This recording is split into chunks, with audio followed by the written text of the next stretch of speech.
Good morning, good morning, good morning. How are you doing this beautiful morning? It is currently 3:08 a.m. and today's date is October 13, 2024. I am back with another live show. You know what time it is. Double tap your screen, subscribe to the channel. How are you doing this beautiful morning? What's going on, guys? What's going on? Last night was a very awesome night for me and my family. We went out to get dinner. My daughter was just going wild in the restaurant, and we were out till like say 10:30 p.m. and she was just having a good time. It's like because she never goes out that late, you know what I mean? So it's like I'm out with my parent, He it was so much fun for me, my wife and my daughter. It was just so much fun.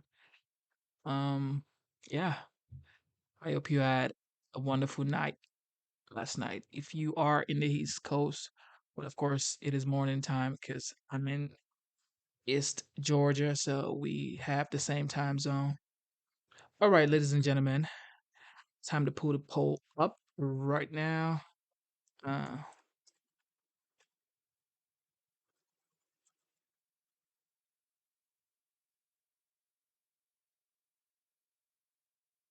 all right,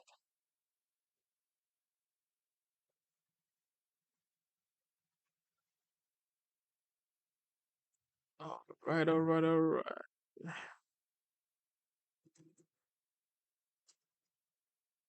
All right. So today's topic is an epic story in the making. That is the title of today's show. An epic story in the making. Why do I say the title is an epic story in the making? Well, the reason is this candidate has been through a lot. This candidate has been through a lot. And if he wins in November, it is going to be an epic story. 100%.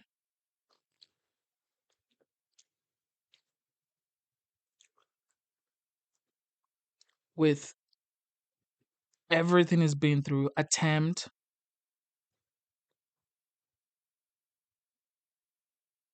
litigations, so many things he's been through. So many things.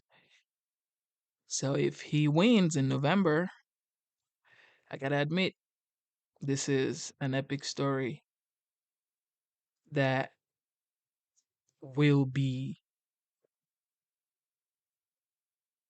spoken about for years and years and years. You know what I mean? For years and years and years.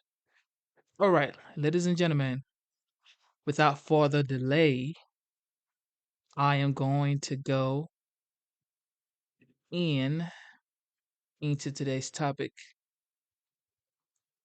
Shout out to Slim Thick. How are you doing? Veronica, how are you? All right, let's get straight into business. Let's get straight into business. It is time to listen to the 45th. Some people say he might be the 47th. You know what time it is. Smash the like button, double tap your screen, subscribe to the channel. Let's go. Thank you, everybody. Thank you very much.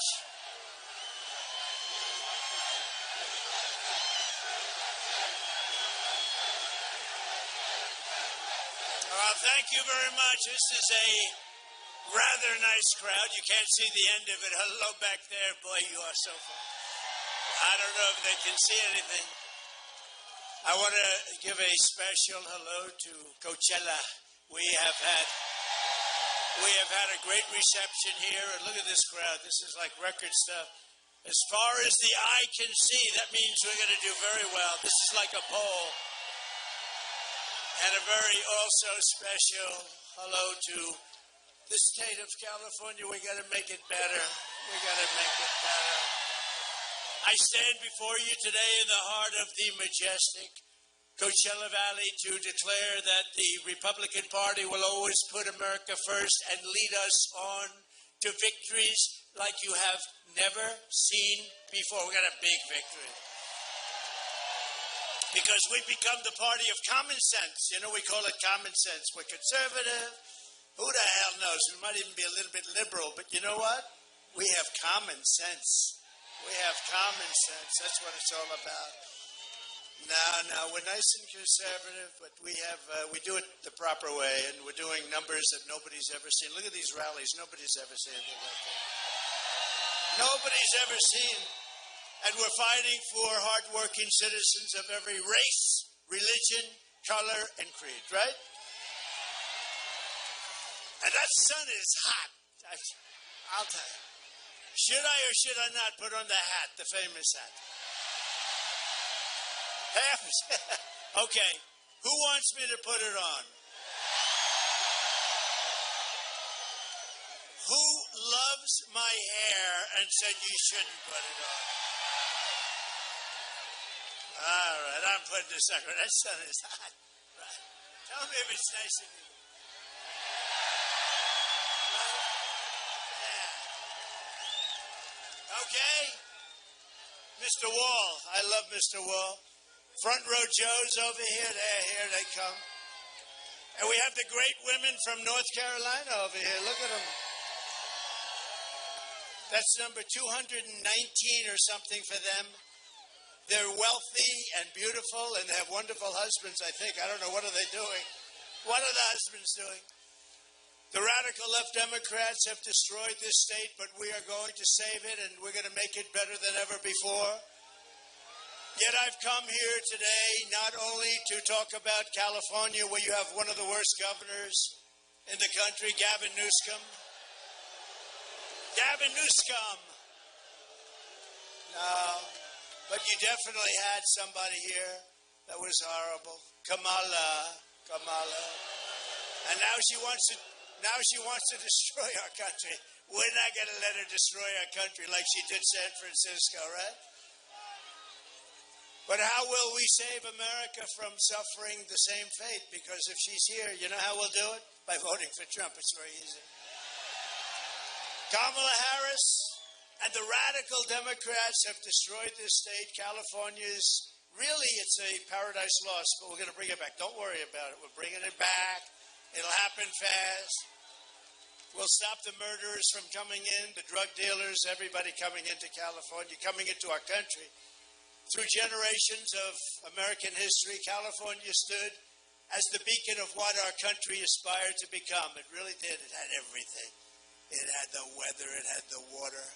The state had the best schools, the safest communities, and a booming middle class. But all that was eradicated by decades of the very policies that Kamala Harris wants to now force upon America, I don't think it's going to happen. And by the way, we're leading in all the polls, but we have to win. Too big to rig. We're leading in the polls, but we have to do it too big to rig. Because they are good at one thing. You know what that one thing is? Here goes cheating. That's they're professional thieves. Today, California has the highest inflation, the highest taxes, the highest gas prices, the highest cost of living, the most regulations, the most expensive utilities, the most homelessness, the most crime, the most decay, and the most illegal aliens. Other than that, I think you're doing quite well, actually. Turn it up. We're not going to let Kamala Harris do to America what she did to California. We're not going to let it happen.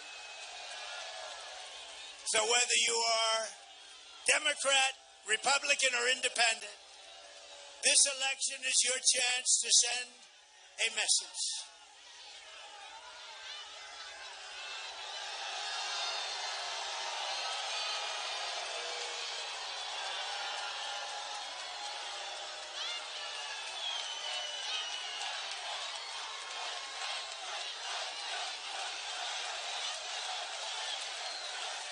Back home to mommy. She goes back home to mommy. Was that you, darling? And then she gets the hell knocked out of her. Her mother's a big fan of ours. You know that, right? Her father, her mother. Now, you always have that. Now, tomorrow, here's the only problem. So we have like 100,000. We have a lot of people. You know, in Butler last week, we had 101,000. Can you imagine? Celebrating the life of a great person, a great fireman, actually, Corey. But we had 101,000. So whether you're a Democrat, a Republican, or Independent, this election is your chance to send a message to the world that the people of California are not going to take it any longer. We're not going to take it. Kamala Harris got you into this mess, and only Trump is going to get you out of it. We're going to get you out of it. But by far, one of the biggest factors in destroying California has been mass illegal immigration and a governor that plays right into their hands. What a shame. What a shame. She got it started. Kamala got it started. Now she's saying, no, I'd like to see the wall get built. Oh, she'd like to see. Where was she 4 years ago? This just is new. You know, her poll numbers are tanking. So all of a sudden she's in love with the wall, which does work. Two things work. You know what they are? Wheels and walls. Everything else, you can have a brand new, beautiful computer for that beautiful young boy of yours, and in about 2 weeks it's obsolete. But wheels and walls never get obsolete. And we built one hell of a wall. We were going to add 200 miles more, and then bad things happened last time. You know, we got more votes the second time by millions than we got the first. Anyway, they took over, and that's when I realized they want to have an open border because they didn't want to put a little bit of extra that I bought, far beyond what I said I was going to build. And they sold it for 5 cents on the dollar. Can you believe it? These people, that's so bad. And now they're realizing it works, and now they want to build some, but it's a little late for them because they're not going to be there very much longer, I don't think. You know, Joe Biden was the worst president in the history of our country. She's the worst vice president in the history of our country. There's never been anything, and we're not going to let her. You know, I beat Biden, so we have a debate. He went down. He was down. In all fairness to him, he got 14 million votes. She got none, right? So he goes down. They said, we want you out of here. I won't do it. We want you out of here, Joe. You know, it was a coup. It was a coup. They actually threw him out of office. And I'm convinced that he likes me a little bit more, this much more, than he likes her. I'm convinced. I'm pretty well convinced. Across the state, which Kamala, or as she would say, Kamala, helped to make a sanctuary state. Does anybody really want? You know what a sanctuary state is?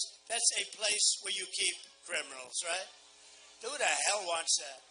The mass migration invasion has crushed wages, crashed school systems. Your systems are a disaster. Wrecked the standard of living and brought crime, drugs, misery, and death. Now, over the past 4 years, Border Czar Harris has delivered the same nightmare invasion to every state in America as your vice president. I can't even believe it. How do you like the vice president she picked? How about that guy? How about that guy?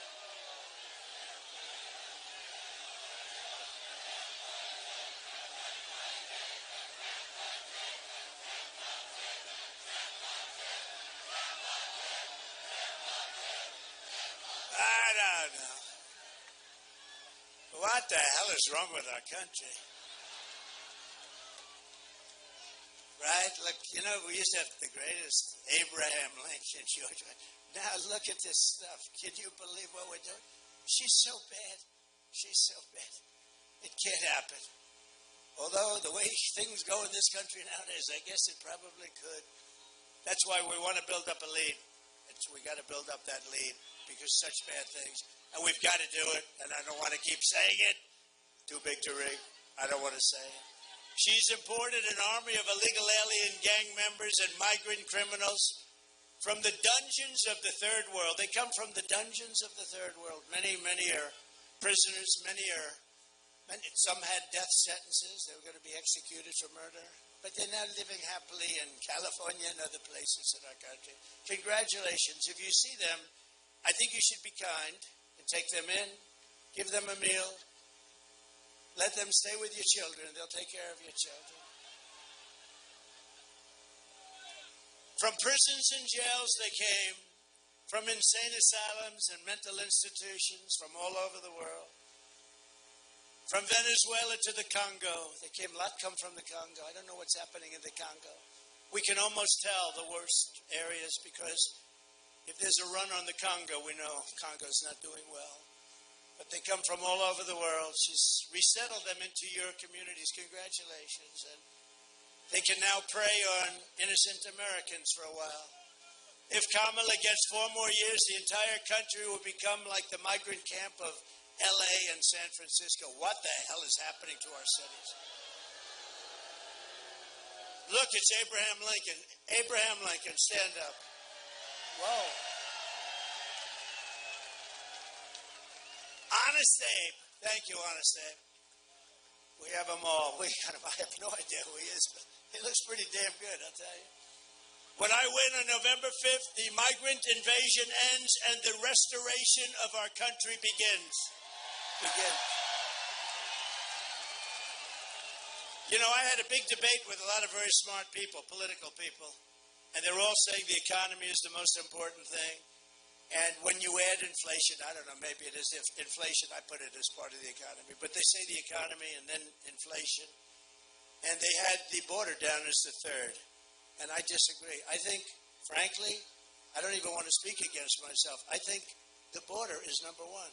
Because, you know, we can fix things, we can do, but what they've done to our country at the border is unbelievable by allowing 21 million people into our country. It's not sustainable. 645,000 are criminals. And some are, 214,000 are what they call high grade A criminals. We have them. Think of that. One of the deadliest and most vicious migrant gangs that Kamala has imported into our country is the savage Venezuelan prison gang. Isn't it nice? They formed a little friendship in prison, one of the meanest prisons you've ever seen. The Tren de Aragua. Have you heard of it? This is Tren de Aragua gang. Nice individuals, very nice. They're in Aurora, Colorado, where you have a very weak and pathetic governor who's petrified of them. He's afraid of the criminals. He's the governor. You can't be afraid. But they're in Colorado and communities all over nationwide. This gang is terrorizing law-abiding citizens, including taking over the multiple apartment complexes. But in Aurora, they're like me. They're in the real estate business. They want to go in. The only difference, I use financing, they use guns. Take a look. Open borders, deadly consequences. Border crisis. Record high crossings are putting a strain on cities across America. It is a full-blown invasion.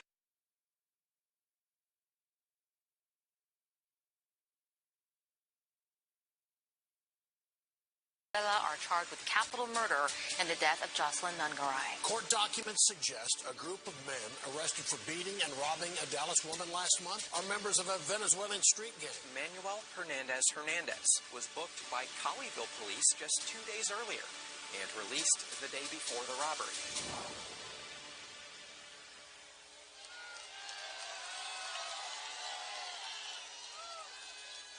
So, you know, crime rates all over the world are down. You know why? Every country, every single. Last week, the great Tom Homan, do you know Tom Homan? He told me last week 168 different countries were represented that violated the border list. Countries that you never even heard of. Some countries, you've never even heard of them. and some of the most vicious criminals. And Kamala said a few weeks ago that the people that we take in are much nicer than our criminals. No, they make our criminals like the nicest people you've ever met. The only good thing is they do. Our criminals are considered extremely nice by comparison to the people that we see. They'll cut your throat, and the next morning they won't even remember. This is what they do. These are really bad, these are really evil people. And they also have terrorists coming in, and they have the drug lords coming in, and they say, if you ever come back, we're going to kill you. Happy.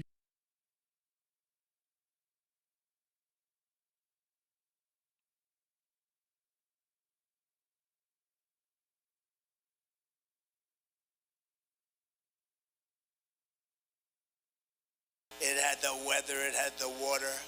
The state had the best schools, the safest communities, and a booming middle class. But all that was eradicated by decades of the very policies that Kamala Harris wants to now force upon America, I don't think it's going to happen. And by the way, we're leading in all the polls, but we have to win. Too big to rig. We're leading in the polls, but we have to do it too big to rig. Because they are good at one thing. You know what that one thing is?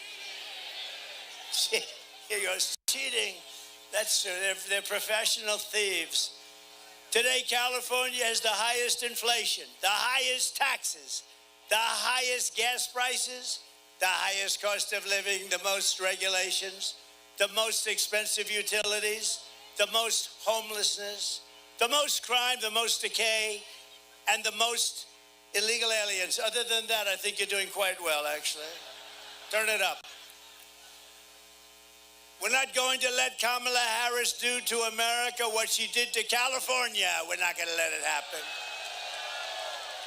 So whether you are Democrat, Republican, or Independent, this election is your chance to send a message.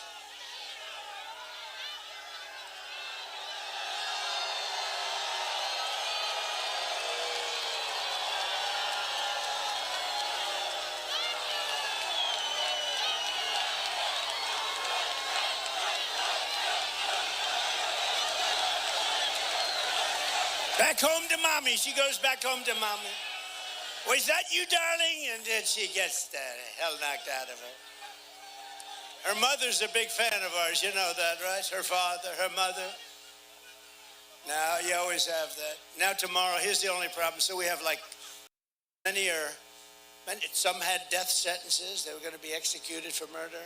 But they're now living happily in California and other places in our country.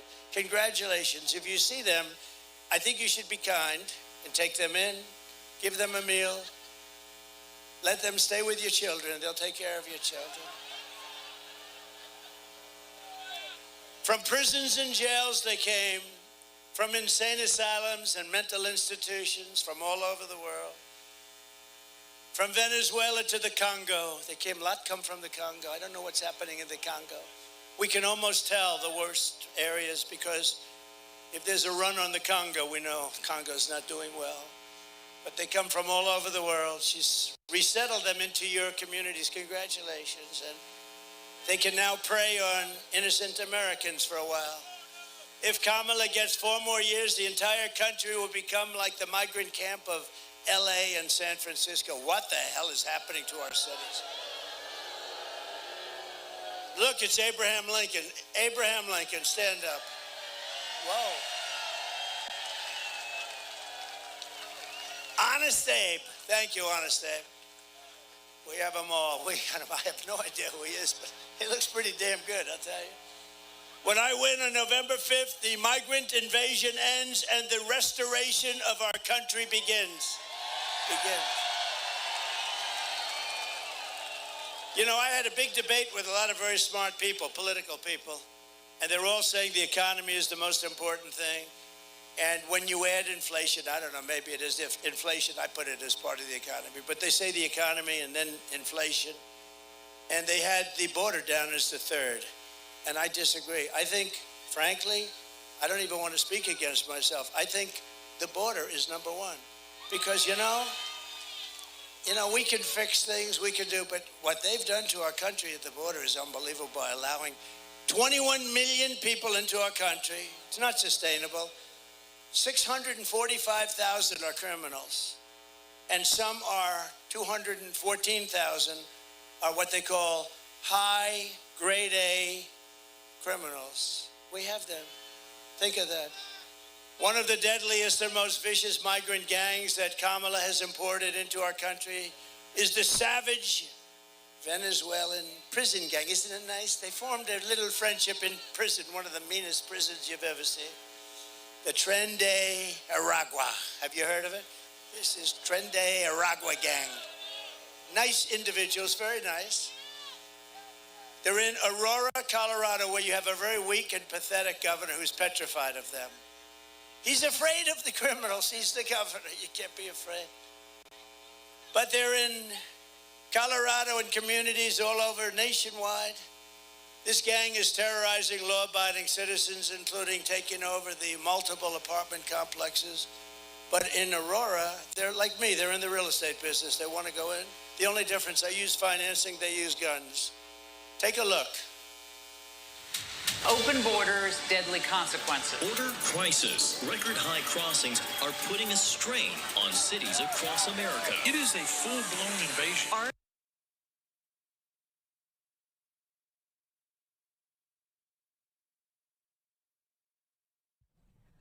All right, it seems that, oh, no, we have the shot back up. All right, we're listening to former President Donald Trump rallying in Coachella, California.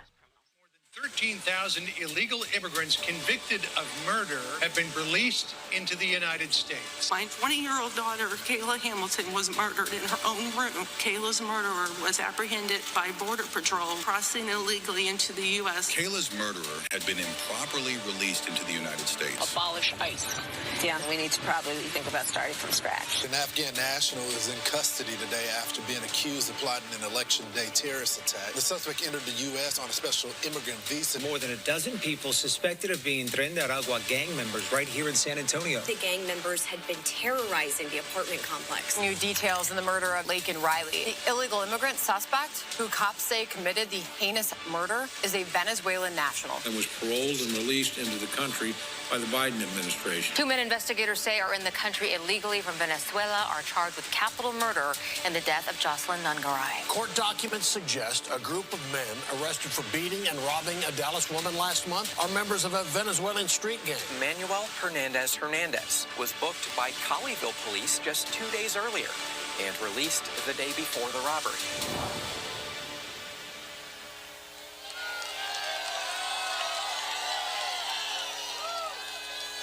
So, you know, crime rates all over the world are down. You know why? Every country, every single. Last week, the great Tom Homan, do you know Tom Homan? He told me last week 168 different countries were represented that violated the border. Countries that you never even heard of. Some countries, you've never even heard of them. And some of the most vicious criminals. And Kamala said a few weeks ago that the people that we take in are much nicer than our criminals. No, they make our criminals like the nicest people you've ever met. The only good thing is they do. Our criminals are considered extremely nice by comparison to the people that we see. They'll cut your throat, and the next morning they won't even remember. This is what they do. These are really bad. These are really evil people. And they also have terrorists coming in, and they have the drug lords coming in, and they say, if you ever come back, we're going to kill you. So we're stuck with them, but we're not stuck with them. They're going back. They're going back very soon, very quick. They're going back, and they're going back fast. And if the countries don't want to take them back, I just say very simply, that's okay. We're going to tariff every damn product you sell into the U.S. And they're going to say, like they always have to me, sir, we would love to take MS-13 gang members back. We think they're wonderful people. You know, we had that problem when I first came in. You had Honduras, and you had, I'd say, 3 or 4 different countries, a little bit Mexico. But you had these countries, and they wouldn't take their people back. And I said to one of the generals, I want to get MS-13 the hell out of our country. I really don't want to put them in our jail, but I don't want to come back because it's too expensive. So we put them in, and I said, General, I want them back. Sir, they won't take them back. What are you talking about? They won't take them back, sir. How much money do we pay that little group of countries? Sir, we give them exactly $750 million a year for economic development. You know whose development is? For the president of the country. That's whose development, for his house. So let me ask you, so we give them that? Tell them they're in violation of our agreement. Tell them we are sending them back, and if you don't take them, in fact, don't even say that. Just say we're not sending them any more money. They called up. Following morning, all three, there was three countries in this case, all three separate. They called up, said the same thing. Sir, there seems to be a misunderstanding. He said, no. Obama couldn't get him back. Nobody could get him back. Bush couldn't get him back. Nobody could get him back. I got him back. It took me about one phone call. So we said, no, there's no misunderstanding. You send them over in caravans and you don't take them back. You're going to take them back. And we're not giving you any more money. It's over. Your $750 million a year, it's over. Sir, we would be honored to take them back. This was a misunderstanding. It would be our great honor to take MS-13 vicious gang members back. We love them very much. And they took them back. It was like no problem. You know, they used to put airplanes on the runway, so we'd have an airplane go up and it couldn't land and come back. That was with Barack Hussein Obama. Have you heard of him?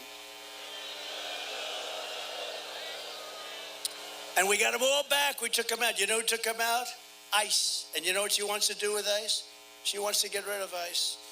I know some guys in the front couple of rows, and they're very tough, but they don't want to be in ICE. They don't want to be. They're not that tough. But we are known all throughout the world now as an occupied country. We're like an occupied country. We got people taking over parts of Colorado. We have people taking over other states. A lot of states don't want to talk about it because they're embarrassed. The governor's embarrassed. The mayors are embarrassed. But it's no different, really, than if we lost a war. But to everyone here in California and all across our nation, I make this pledge to you. November 5th, 2024 will be Liberation Day in America. Liberation Day.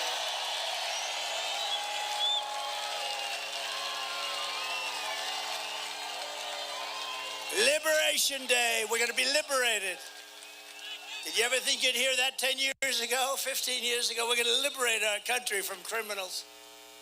How stupid are we? How stupid are these leaders? They're stupid people.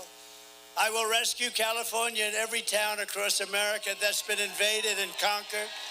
And we will put these vicious and bloodthirsty criminals in jail or kick them the hell out of the country, which is number one. In May, an illegal alien was arrested in Los Angeles, you know about this, and charged with sadistically raping two women in the back of a windowless van that police said was disgustingly outfitted as, quote, a rape dungeon on wheels. Raped many people. Detectives believe this monster had many more victims whom he drove around late night looking for women, and a remote mountain canyon was involved, and the whole thing, no cell service, no anything, everything. Everybody was very sophisticated, in other words, viciously tortured. The women were really, really badly hurt. One woman said, he didn't want to rape me, he wanted to kill me. But they got him. And now we have to put him away for a long time. That's the thing, you know.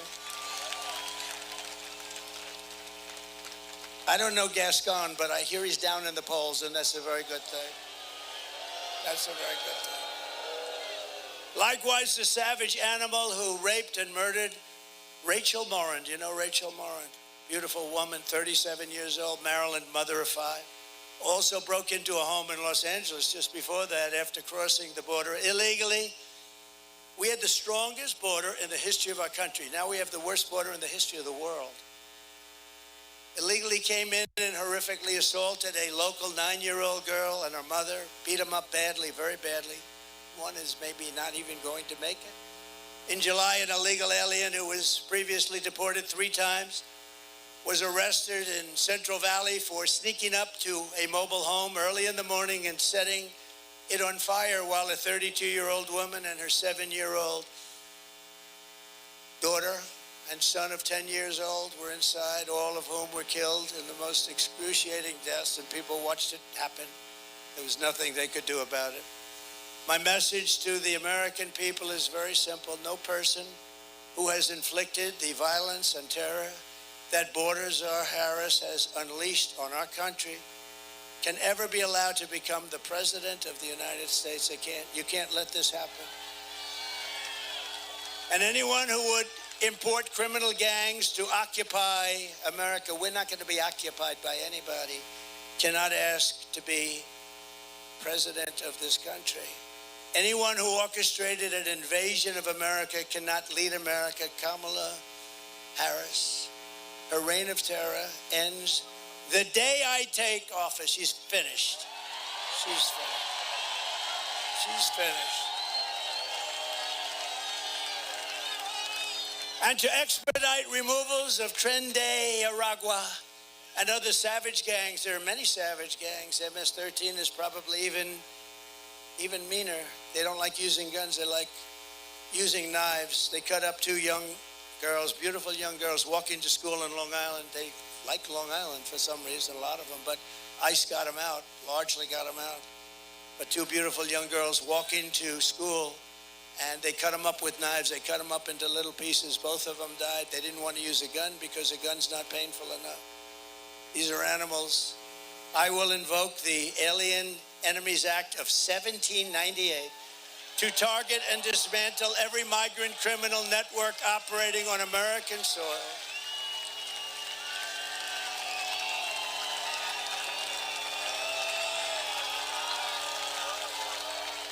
And we will call it Operation Aurora. That's what we're going to, in honor of the people that have suffered in Aurora at the hands of this horrible gang, Operation Aurora. And if they come back into our country after, we're going to throw them out so far you wouldn't believe it. But if they come back into our country, it's an automatic 10 years in jail with no possibility of parole. 10 years. And if that doesn't work, it'll be 20 years. And if that doesn't work, I guess it's going to be the death penalty, right? The death penalty. And I'm hereby calling for the death penalty for any migrant that kills an American citizen or law enforcement officer. Death penalty. It's time.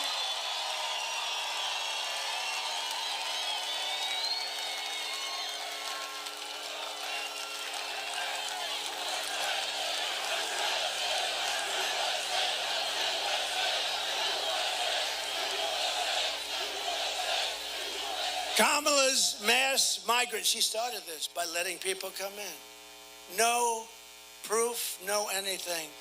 They didn't need anything. There was no vetting. Just come on in. Where were you? Who are you? Don't worry, it doesn't matter. Murderers were coming in. Remember CNN? They had this young reporter, beautiful young reporter, talking to somebody. Where do you come from? I come from Colombia. Oh. Were you in jail? Yes, I was in prison. What did you do? Murder. That was the end of CNN for the night. They were not happy with it. When that happened, the cameras sort of shut off, immediately shut up. Now these people, because look at all that press. Look at all the fake news. Wow. That's a lot of fake news. Man. That is a lot of fake news.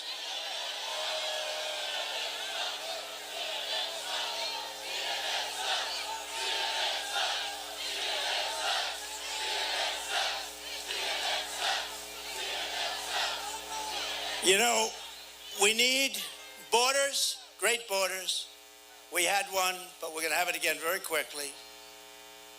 2016, I fixed it so fast and so good. The difference was this is 25 times worse. This is crazy.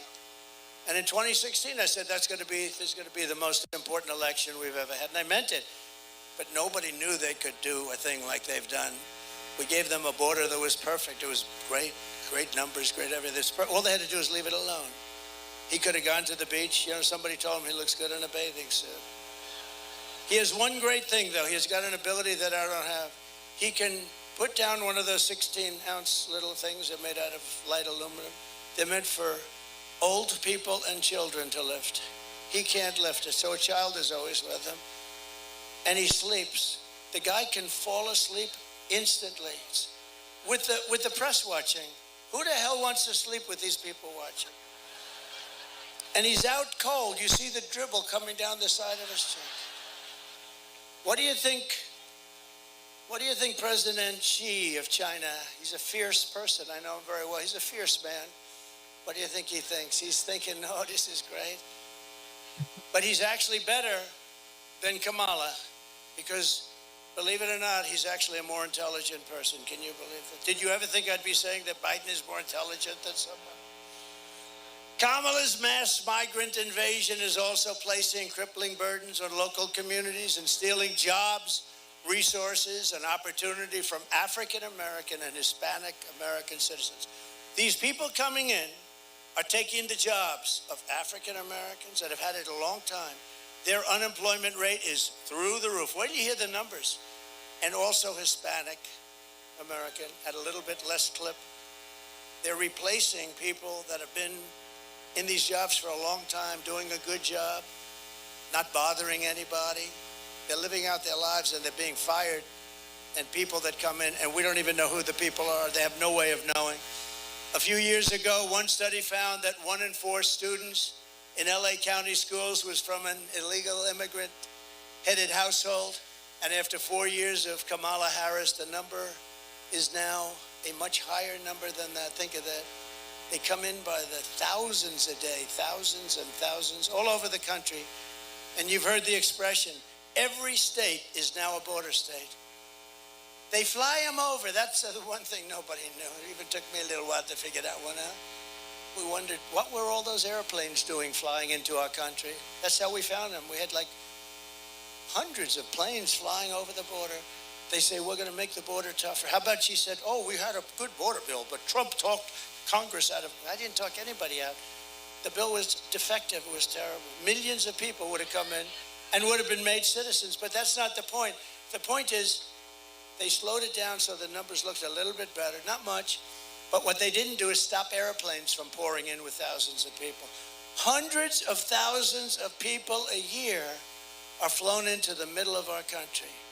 In other words, they're sick, and that's what they want. That's their policy. You know, they were trying to convince us, yes. All of a sudden she said, yes, we can do. For 3.5 years, think of this. She was saying the other day, yes, oh yes, we want to have a border. Well, the first time she ever said it, she almost threw up when she said it. But the numbers were looking very bad for her, the poll numbers. She was getting trounced. She was getting trounced. And then all of a sudden she said, no, we'd like to have a wall. We'd love to have a wall. Remember me? I said wall. And Mexico did pay for it. You know, they gave us thousands and thousands of soldiers. They paid more. Remember, because there was no vehicle for that. I just want to set the record straight because I do everything. We got thousands of Mexicans patrolling our border, free of charge. I said to the head of Mexico, the president, a very good guy, he's a socialist, but these are minor details. I said to him, President, you have to give us 28,000 soldiers to patrol our border. Oh, Donald, I will not do that. Of course I won't. No, you will do that. I promise you, you will. No, I will not. Yes, you will. He goes, no way. And I said, way. And then I said, you know, he's a good guy. He's a friend of mine. He just left office. He's good. Good guy. But why would he do that? He would do that only if we had leverage. And we do have leverage because we're the pot of gold. We won't be the pot of gold for long if we have idiots like we're talking about coming in and running things. We won't be a pot of gold for long, let me tell you. But he said to me, no, we won't do that. I said, here's what you do. I don't want to be talking to you. You're my friend. I don't want to embarrass you with a negotiation. Have your negotiator, please, your top guy, come and see me. So they came in.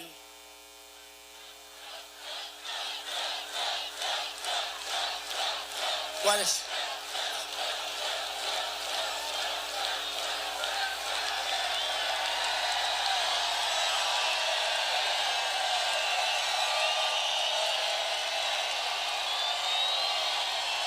That's nice. That's nice. Thank you. Thank you. What a friendly group this is over there. Thank you. That's very nice.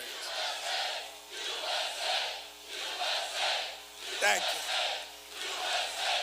Thank you, everybody. Thank you very much, everybody. That's very nice. Thank you over there. I can't even see them. It's so far away. Thank you very much. They probably can't hear us, so they might as well get into the act because it is far away. This is crowded. But just to finish the story, so I said, the guy comes in wearing the most beautiful suit I've ever seen. In fact, I wanted to say, who's your tailor, but it wouldn't be a good negotiation. Guy walks in to talk about soldiers on the border. I say, who's your tailor? It just didn't work. So he walks in, handsome guy, beautifully tailored.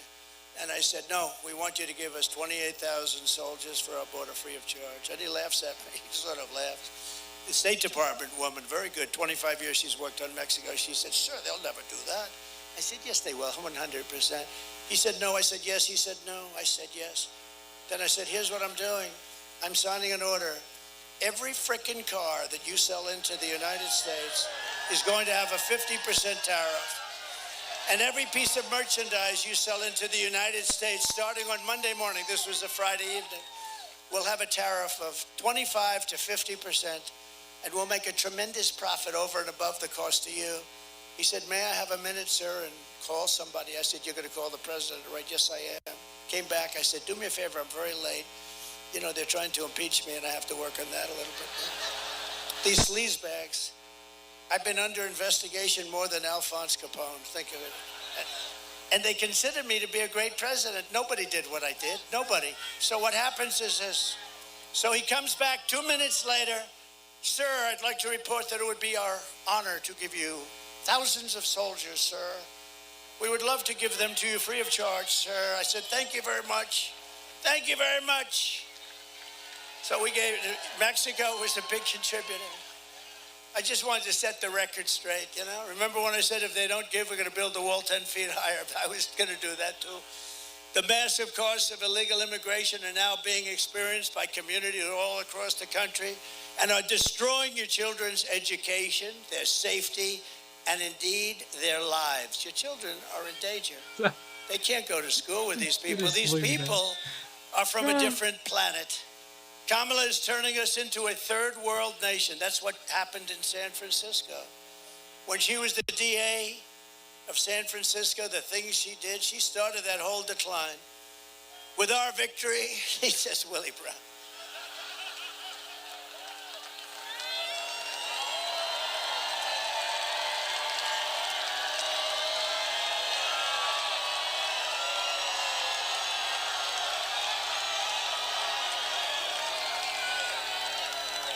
Who said that? Who's the guy? What? Stand up.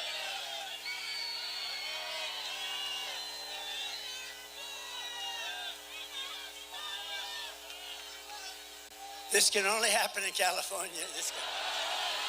Yes. Yeah.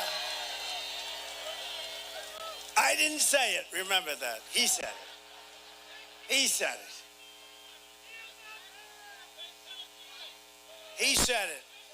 Do you remember when a man, we're talking about this guy, Chris Christie, he went off the reservation, right? We have some people, and some guy shouts out to me, he's a fat pig, sir.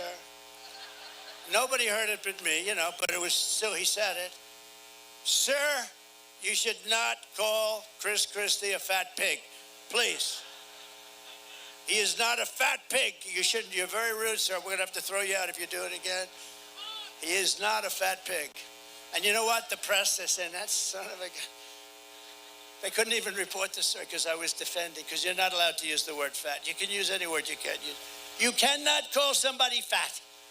That's not allowed anymore. You know, you lose your job, you lose your life.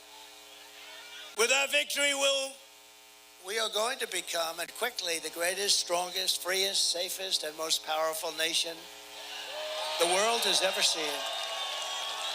And on day one, I will close the border and I will stop the invasion of illegal criminals coming into our country.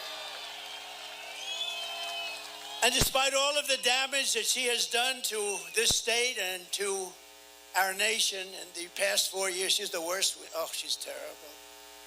She's terrible. Thank goodness she doesn't have much energy, because if she had real energy, she'd really be bad. Kamala Harris said this week, she can't think of one thing, not one thing, that she would do differently. Take a look. I'll show you a few.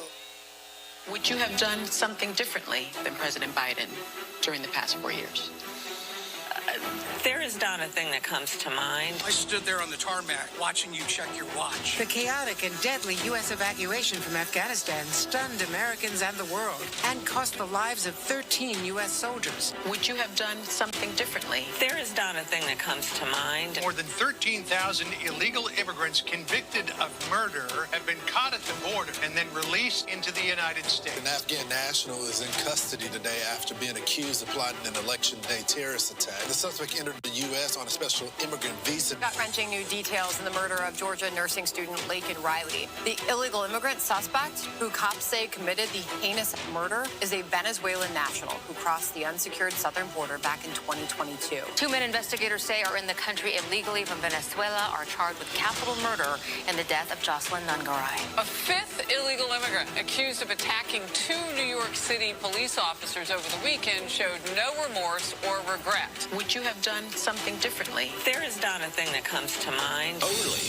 18% say the economy is in excellent or good condition. US inflation has hit a new 40-year high, increasing by 9.1% over the financial year. The cost of homes have spiked. Home buyers need to earn 80% more than they did in 2020 to afford a house. Were you the last person in the room?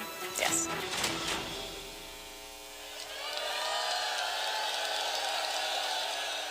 How dumb an answer. You know, their whole campaign is based around the fact that she's not going to do what Biden did.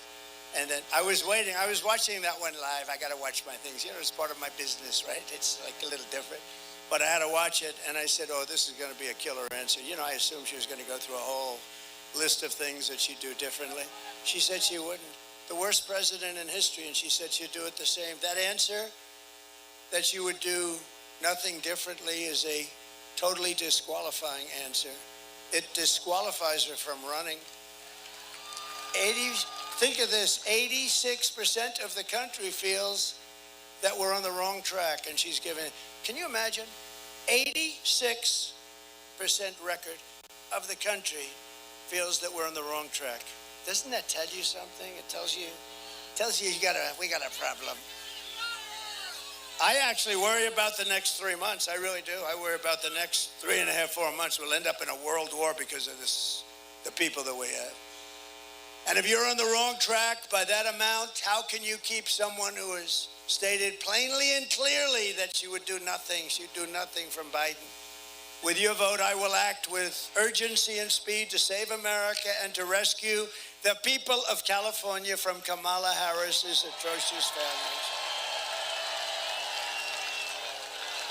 I will very quickly deflate. We are going to take inflation and we are going to deflate it. We are going to deflate inflation. We are going to defeat inflation. We're going to knock the hell out of inflation. We're going to use a thing that we have more of than anybody else. It's called liquid gold, oil and gas. And we're going to make America affordable again. For all of the working people struggling under the highest tax state in the nation, we will have large tax cuts. We're going to give large tax cuts for workers, and we will, ready? No tax on tips. No tax on overtime. And no tax on Social Security benefits for our seniors. None.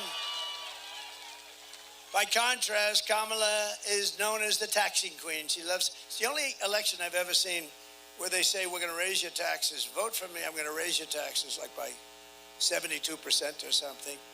And they're going to end the Trump tax cuts. I gave you the largest tax cuts in the history of our country, larger than the Reagan tax cuts. They're going to end them. Add that to it. Her plan will raise taxes for the typical American family by more than $3,000 a year. In Detroit 2 days ago, I also announced that we will make interest on car loans fully deductible. Because affording a car is essential to restoring the American dream. You know, we've lost the American dream in this country. We have lost it for our young people. They want the American dream. They want to have a great life, like Elon Musk. They like his life. How good was he the other night? Did you see him? He was so happy. He was so happy. You know, he lives a reclusive life, the life of a super genius, but he's rather dark MAGA. That's right, dark MAGA. He's a different kind of a guy. He's great. He's great. He sees a hat. I didn't even know we made him. It's all black with black letters. That's called very subtle, right? You hardly even see Make America Great Again. He fell in love with it, and he wore it. I don't think he's taken it off in weeks. Now he wore it. And I said, what is that? He said, it's dark MAGA. I said, Elon, that's the coolest thing I've ever seen. Anyway, he gave us the best endorsement he endorsed me a few months ago. He said, if Trump doesn't win, it's probably the end of our country. He means that too, by the way. He means that. And you know where he is today? He's campaigning in Pennsylvania for me. That's how good. He feels it's so important. And I really think we won't have a country left. Elon, oh, he'll be.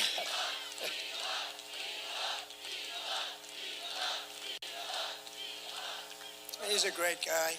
But, you know, really, I got involved last week because, as you know, Biden and Harris have done a horrible job on North Carolina and some of the other ones, in particular, the first of the hurricanes that came in. It really wiped out North Carolina. And a person called, a person I know, an official in North Carolina, and said, sir, we're wiped out here.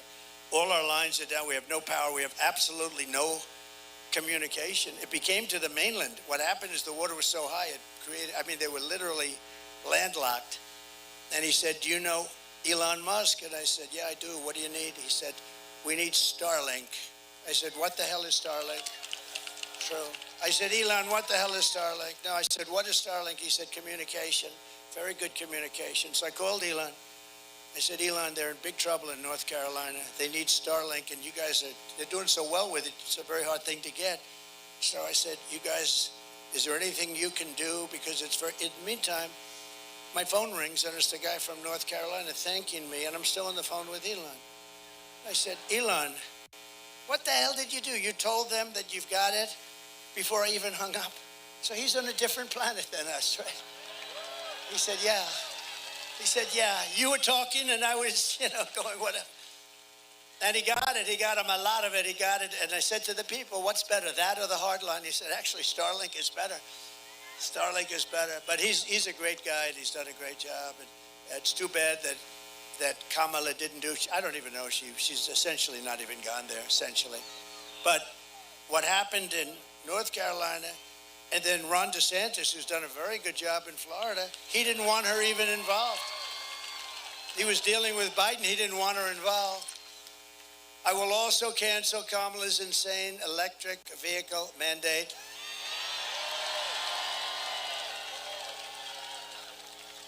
Isn't it crazy? You guys, you have brownouts, blackouts. California has brownouts and blackouts every weekend, every day. And now he says, let's go all electric cars. These people are crazy. And the thing is that, and they're great, I like electric, but they're for a certain market. The amazing thing with Elon, he makes the Tesla. He's never, and he's a friend of mine, he has never called up and said, would you do me a favor? Would you lay the hell off the electric car? Because he understands he's got a great market. It's a smart market. It's a more expensive car. It's got some great things and some assets, but you also have to let gasoline-propelled cars in and hybrids in. They have another one now. You ever hear about the hydrogen? It's hydrogen. The problem with hydrogen has one fault. Somebody says it's better than everything. Got one fault. If it blows up, you're not recognizable. It's true. In other words, it doesn't happen much, maybe once a day in the nation. If the hydrogen car blows up, it's gone. You're gone. Your wife looks at a tree and there's nothing but blood on the tree. She said, I just can't tell. Is that my husband? No, these are serious problems. They wanted to give me one. I said, no, thanks. I don't want one. No, I'll take electric. Frankly. So, but isn't that something? Elon never called up, and he never said that. I swear to you, never said it. And he said, or as Biden would say, oh, no, I'm not kidding. You remember when he'd say, yes, we've been threatened with war by Russia. No, I'm not joking. He always says I'm not joking. About the no, I'm not joking. I don't know if anybody understands that, but he's a weird dude. I'll tell you. They called J.D. Vance and me weird. How about the vice president, her and Biden, the combination? But by the way, how good a job did J.D. Vance do the other night? Right? Our J.D.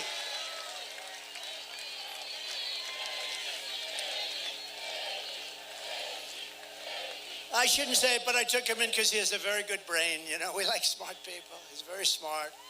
He was a top student at Ohio State. He finished in 2 years, top of his class, and then I didn't know you could do that, actually. But he finished 2 years. Then he went to the military, was outstanding in the military. Then he came out, he went to Yale Law School. And he and his wife were like top students. And I sort of picked him a little bit for the brain. We had a lot of great people. We have a lot of great people that were in that group, and any one of them would have been fantastic. But JD did a great job the other night. The guy that he went against, you ever hear a guy call himself a knucklehead? And he's in a debate. I mean, he's the biggest liar. He lied about everything. And how come he went to China 28 times? What's going on? He went to China. You know, nobody asked him that one question. I kept saying, somebody asked him the question, why was he in China 28 times? There's the guy's got some problems. By the way, if you think she's all right, she's not. I think she's worse than him too, actually. But he went to China 28 times, and I'm waiting for somebody to ask him that question. It won't be the fake news, I can tell you that. It won't be those people. And I will not allow California politicians to get away with their plan to impose a 100% ban on the sale of gas-powered cars and trucks in your state. Not going to let it. That'll be ended in the first day. That'll be ended. These people, it's unbelievable. To bring jobs, factories, and wealth racing back to our shores, we will have a 15% made in America corporate tax rate. In other words, you have to make your product in America. Then you have only 15. Remember, I brought it down to 21% from almost 40%. Everyone said, there's no way you'll be able to. I had to get it passed in Congress. Could you believe it? It's the greatest tax cut, the biggest tax cut, and regulation cuts. The most regulations ever cut by a president by, I think, 3 or 4 times, actually. But we also, which I think is actually more important. I asked a lot of the big executives of the biggest companies, what was more important, the tax cut, where we took them from almost 40% to 21%, or the regulation cuts? Every single one of them said the regulation cuts, which actually surprised me. But it was the regulation. But I got you down to 21. And 21 is highly competitive with other countries. You know, we're dealing with other countries because they'll take our businesses in 2 seconds. It's not like, oh, gee, you know, you're not going to give them and they're going to sit still. They don't care about our country. Many of them aren't even from America. They're not from the U.S. They're, you know, international business people, very smart. And they will leave here in 2 seconds if they can get something substantially. So I came up with this idea. So now I have you at 21, brought you all the way down. And I said, if you make your product here, you don't have to pay 21, you can pay 15. And people called me from all over the planet. I got calls from the top guys on Wall Street. Who the hell gave you that idea? That's so good. And I oftentimes say, it's like the paperclip. Somebody came up with the idea for a paperclip 100 years ago. They looked at it, and everybody looked at it and said, why the hell didn't I think of that? It's like the same thing, right? And for those who don't make their product in America, they'll be forced to pay stiff tariffs for the privilege of competing with our cherished companies and stealing our jobs, our treasure, our wealth. And we will take in hundreds of billions of dollars in tariff to the benefit of American citizens and pay off debt, or we're going to take care of our, you know, we owe $35 trillion. We're going to start cutting it down very quickly. We'll be able to with growth. We call it growth. But we're going to do that. We're going to protect these companies with tariffs. Remember this, in many years, many decades, China never paid 10 cents. And what they did to our country was incredible. I took in hundreds of billions of dollars in tariffs and taxes from China. I don't think they liked me, but actually I liked them. And we actually had a very good relationship, President Xi and myself. Somebody said, what kind of a man is he? He's a fierce person. He is. He's a very smart guy. I hate to say brilliant because every time I call him brilliant, the press says, he said the president, well, he is a brilliant guy. Got 1.4 billion people. He rules it with an iron fist, and the press gets upset when I say he's a smart man. I would think he's a smart man, but actually, he's somebody that we can't. The worst people are the enemies from within, the sleazebags, like a guy that you're going to elect to the Senate, Shifty Adam Schiff. He's a sleazebag. No, this guy. No, he's a major lowlife, and because of the fact that, you know, they send millions and millions of ballots someplace. They send them all over the place. California, you don't have anything like a voting booth. They take ballots, they just send them all over the place. They come back, and they say, oh, somebody won by 5 million votes. It's so corrupt, so corrupt. But you're going to have Shifty Adam Schiff, one of the true, I know him well, because he conceived of the Russia hoax, right? The Russia hoax. He is a bad person. He's a sick person. Not a stupid guy, but he's a sick puppy, that guy. One of the least, I'm not allowed to say this because this could cost you your president, because you're not supposed to talk about somebody's looks, and so I won't. But to me, he's one of the least attractive human beings I think I've ever seen. Not a stupid person. He's got the smallest neck I've ever seen. No. He's got the smallest neck. His neck is like so small, and his head is large. So I can guarantee you, he will not be playing for your local football team, I guarantee. But we're pleased to be joined today by some incredible people and friends of mine and warriors, real warriors, representatives. Darrell Issa, where's Darrell? Is he here? Darrell. He's a great guy. Matt Gaetz. Is Matt Gaetz? Oh, look at Matt Gaetz. He's a great guy. He's really a great person. And he's on the controversial side, but that's not bad. And is he here with Ginger? He's here with Ginger. Hi, Ginger. And Ken Calvert, and he is here someplace. Where's Ken? Ken, thank you. Good job, Ken. Very good job. Do we have enough people for you guys? Do we have enough? Broke the record. There's Mr. Tom Barrack. I didn't recognize him with that hat on. Look at him. Stand up, Tom. Great guy. Great businessman, actually. He's a great businessman. But everybody needs to get out and vote for Ken, who's running right now. A radical California liberal is running against him, and I gave him a very strong endorsement. I put it out on Truth a little while ago. You saw that, and I want to mention, I heard you were here, and I want to mention, so good luck. Get out and vote for Ken Calvert, everybody. We also have members of our great Native American tribes. They're fantastic people. We have the chiefs. We have, where are they? They're here. Where are they? They're phenomenal people, and they're doing a beautiful job. They're great. And we also have a lot of farmers here today. You know, we do very well with the farmers, but the farmers are having a little rough spot because Biden and Kamala are not doing their job. You know, I never use the word Harris, you know, because if I say Harris, nobody knows who the hell I'm talking about. I say Harris is doing a terrible job, and they go, who the hell is Harris? It's a funny name, you know. It's a name, you know what I'm talking about, Tom? It's a name that nobody knows what the hell I'm talking about, so I call it Kamala.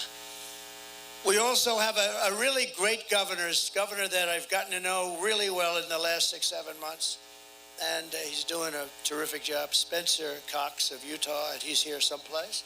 It's a big crowd. He's here someplace amongst 100,000 people. Former National Security Advisor Robert O'Brien, good man. Thank you, Robert. And you know, Robert went out and got all of the top people in government, 300 and something of them, right? More than 300.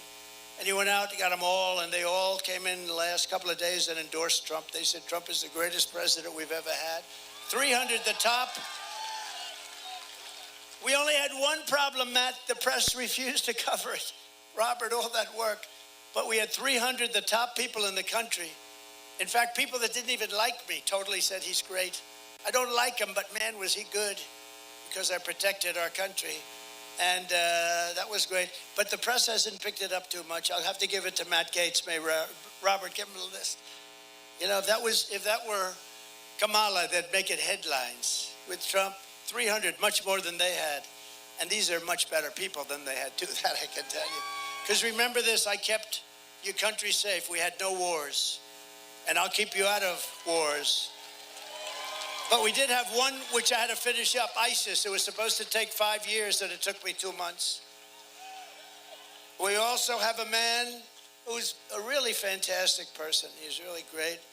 Did an unbelievable job on lots of things. He actually started off as the ambassador to Germany. And the greatest day in Angela Merkel's life was the day I took him out to promote him. She said, "Oh, my God, thank you." He drove Angela crazy. And that's a good thing, not a bad thing. His name is Rick Grinnell. Thank you, Rick. And he did a fantastic job. And Kash Patel is here, one of our real warriors. A real warrior. And also somebody that's doing a beautiful job out here, even though, I mean, sadly, when you send out 38 million ballots and just send them out, they come back. What the hell? We're gonna have to work on that when we get in. We're gonna have to work on elections. We need borders, and we need fair elections, and we're gonna work on it. But she is doing a great job, and she says I'm setting all sorts of records. GOP chair, California, Jessica Patterson. Jessica, thank you very much. Thank you. Great job. Does really a good job. It's somebody else who was so fantastic today. He's tough. He's a sheriff, and he fits the role. He fits that role. And he had the most beautiful family I've ever seen. Like, everybody's like a perfect specimen. I said, "Sheriff, you're great, but your family looks even better than you." And I liked him from the moment I met him, and I talked to him a little bit, because this was not an easy one to pull off. Let me tell you, we had a lot more people than some people thought. A lot of people thought this was what we were going to have, but a lot of people said maybe we'd have 10,000, maybe 20,000, but they didn't say 100,000. But he pulled it off, and he pulled it off because he's tough, and he's smart, and he's proud of his state and his country. Chad Bianco. Thank you, Chad.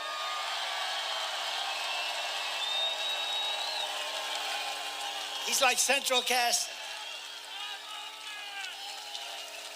Thank you, Chad. What a family, though. Look at the family. Thank you. Thank you both. Great. Another man, he wrote a song. It went to #1 on all the lists. You saw it? We put it. That's right. He said, Tom McDonald. It's Tom McDonald. Tom? Where's Tom?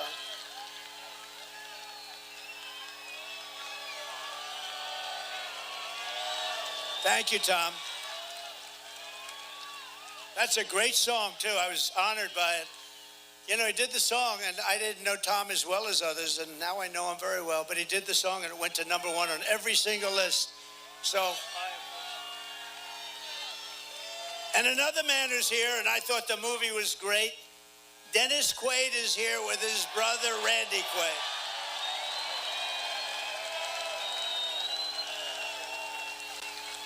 Two very good guys. That movie was great. Ronald Reagan. Did you like him? Did you like Reagan? You liked him. He liked Reagan. He liked Reagan. I think you have to like him to play him that way. You did a beautiful job. Thank you. And a very rich guy. He owns this piece of land, and he's been after me for 3 years. Please use it. Just use it. We love you, sir. He's an unbelievable patriot, an unbelievable Republican. But you know what? That's less important. He loves our country. Al and Betty, we have to say, Hagen. Where's Al Hagen? Where is Al? Al Hagen. Great. Thank you, Al. Great property. Nice property, Al. I used to be in the business. Very nice. That was really beautiful. Thank you, Al. And Steve Hilton is here, who's been on television doing a fantastic job. Where's Steve? Where is Steve? He's around. And we have a lot of other people. We have a lot of congressmen. We have some senators, but I've had it. That's enough of this stuff. But I also want to send our love to all of the people back east who are recovering from two really devastating storms, hurricanes. Our hearts are with those who lost a loved one or a home, and that was a rough one. God bless them all. Kamala Harris is grossly incompetent. She didn't do a good job. She's got to do a good job, and she didn't. But the most radical left vice president in American history, that's what she's known for. She did so bad in so many different ways, and we're going to get on to a much more pleasant subject. It's called the revitalization of our country. We have a situation in our country where we're not going to let people continue to destroy it. California has been horribly mismanaged. Nothing has been managed worse than water. Do you know water? It sounds simple. Oh, water. What the hell is water? I was with Devin Nunes. Did anyone ever hear of Devin Nunes? He's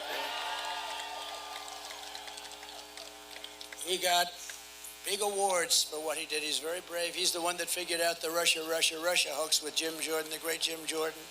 Two great guys. He's now running Truth and doing a very good job. Truth. Get onto Truth. But Devin, I'm riding up California, and we're going up toward the north, and we look at this land. I said, why is it all so barren? And then right in the middle of it, you have like this little green spot that's so beautiful, so vibrant. He said, because they have no water. I said, oh, I didn't know you had a drought. Do you have a drought? No. We take all of our water way up north, and we route it into the Pacific Ocean. So instead of coming down to past the farms where you take the farms, I mean, you had thousands and thousands of acres that was dead, bone dry. And they tell me, farmers told me, it's the finest land in the country. It's as like Iowa land. It's the finest land in the country, but they have no water. Artificially, they reroute it because they want to save, there's a fish, Delta smelt. Anyone ever hear of it? And it's not just to this area. By the way, the Delta smelt is doing extremely badly, especially since it has no water. You know, they think they have a fish, and their way of saving the fish is not to give it water. Somehow that doesn't work. But you have a little Delta smelt, but you have other areas, so it's not like to this area only. And millions and millions of gallons of water over a short period of time gets pumped right into the Pacific Ocean. They have like a giant faucet, like your sink, except 1,000 times bigger. It takes one day, they turn it.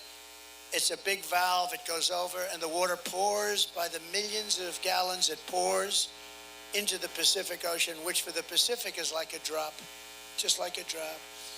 And if we let that, if they turn that faucet the way it should be, it's been that way for years.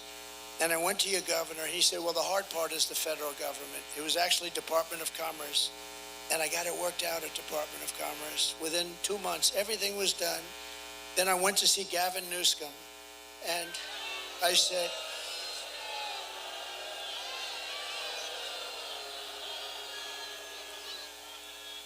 and they didn't want to do it. They had all sorts of, reasons, nonsense. They use the environment. Everybody uses the environment to stop things.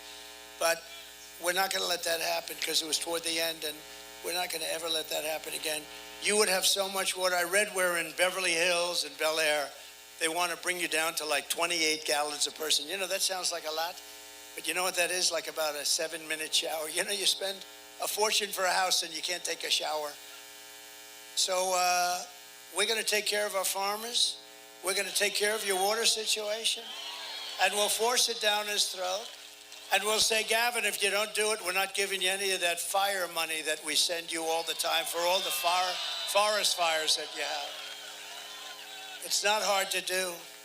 We just had so many other things to do. I was working on 2 Russia hoaxes. I was working on impeachments. I was working on indictments. They went out of their way to keep me busy because they didn't want this to happen. They didn't want this. It could have happened to nobody else, believe me. But Devin has done a fantastic job.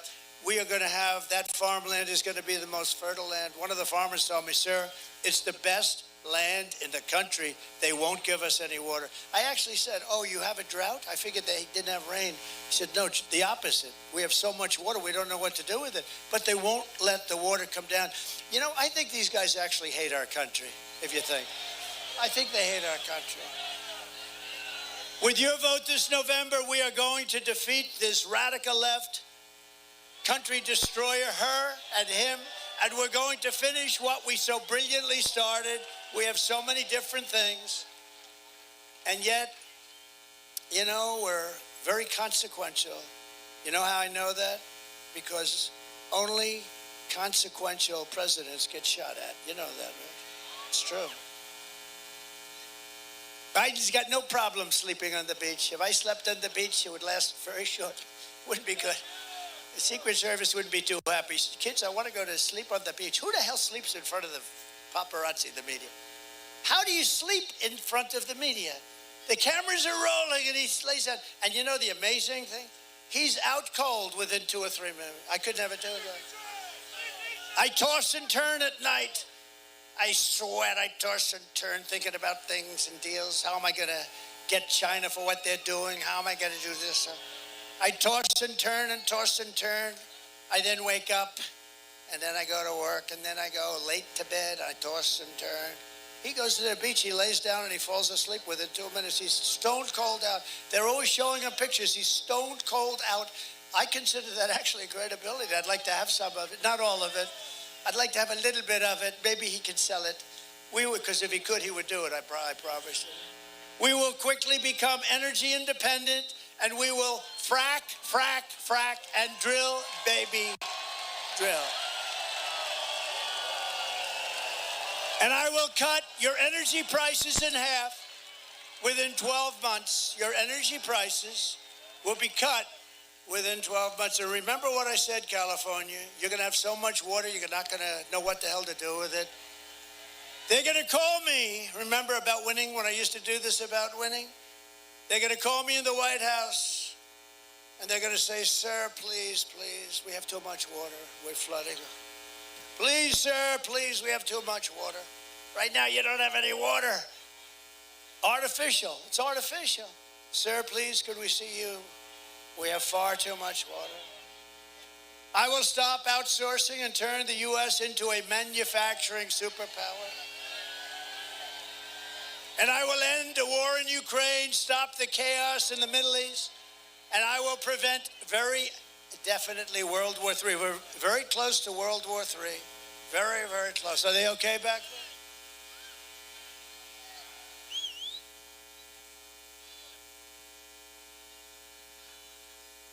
Take your time, doctor. Doctor, thank you.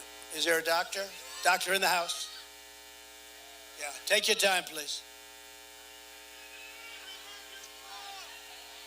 Don't forget, they've been here for 2 days, 3 days. These guys have been here for a long time, so take your time.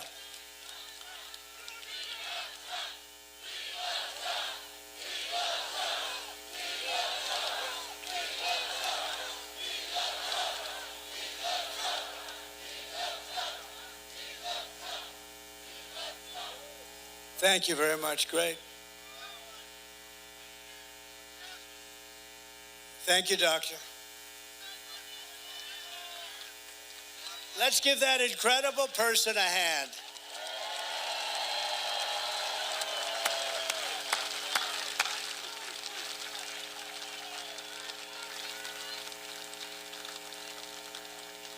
Thank you very much. Thank you very much. I've been here, a lot of people have been here a long time. And I know you didn't notice it was about 100 degrees out today. It's not exactly cool up here either, but now it's pretty nice. In fact, now we could go on all night. It's starting to get very nice. We go all night. Right? Front row Joe stands up. They want to go all night, I'll tell you that. I will crush the violent crime and give our police the support, protection, resources, and the respect that they deserve. They're great people. They're going to end our crime problem very quickly. All we have to do is give them the word. They're ready to go. They don't want to lose their house. They don't want to lose their car. They don't want to lose their job, their pension, what they do to our police. Our police are incredible. They want to do the job. They're not allowed to do the job. When thugs walk into a department store, 400 or 500, they walk out with refrigerators. Could you believe it? With air conditioners. And our police are told to stand back They're not going to stand back, and we're going to indemnify them against any problems they have federally. We will end all sanctuary cities, and in California, we're going to get rid of your sanctuary cities. They're cities to protect criminals. We will strengthen and modernize our military. We will build a missile defense shield, and it'll all be made in the USA, and a lot of it right here in California. And we will not have a woke military. Take a look.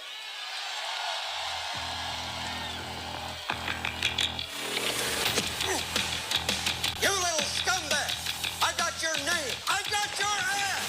You will not laugh. You will not cry. You will learn by the number. Happy Pride. Happy Pride Month, and actually, let's declare it a summer of pride. So you're a killer? Sir, yes, sir! Let me see your war face. Sir, you got a war face?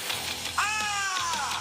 That's a war face. Now let me see your war face. Ah! Bullshit! You didn't convince me.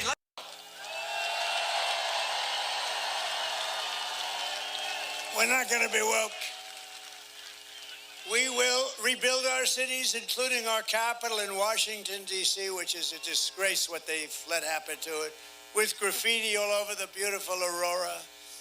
Marble, we have the most beautiful marble. They have graffiti all over the place. They have roads with potholes. We're going to fix up our capital. We're going to make it so beautiful.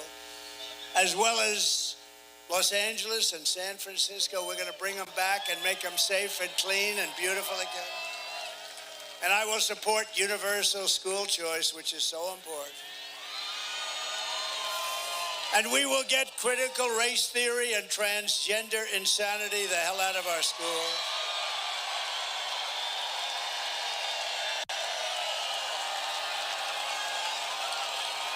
And we will keep men out of women's sports. Men out of women's sports. I will defend the Second Amendment, protect religious liberty, restore free speech, and we will secure our elections like they've never been secured before. And under the Trump administration, we will put American citizens first, American children first, American patients first, American taxpayers first, American workers first, and American communities. We're going to put them first. But we will put communists, Marxists, and fascists last. They're going to be last, and they will always be last. We will defend our territory. We'll defend our families. We will defend our communities. We will defend our civilization. We will not be conquered. We will not be occupied. We will not be invaded. We will reclaim our sovereignty. We will reclaim our nation, and I will give back your freedom and give back your life. Everyone will prosper. Every family will thrive, and every day will be filled with opportunity and hope. But for that to happen, we must defeat Kamala Harris and stop her radical left agenda once and for all. And we want record numbers. We want to make it too big to rig. We want to go out and have record numbers. Get everyone you know and vote. After all we've been through together, and we've been through a lot, we've watched our country disintegrate right in front of us. We stand on the verge of the 4 greatest years in the history of our country. I think we could do that. I think these have a chance to be the 4 greatest years in the history of our country.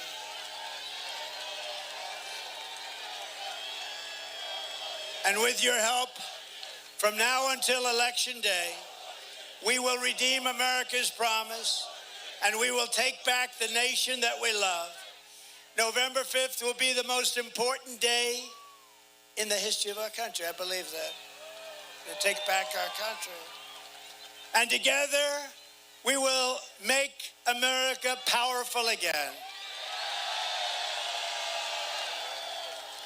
We will make America wealthy again.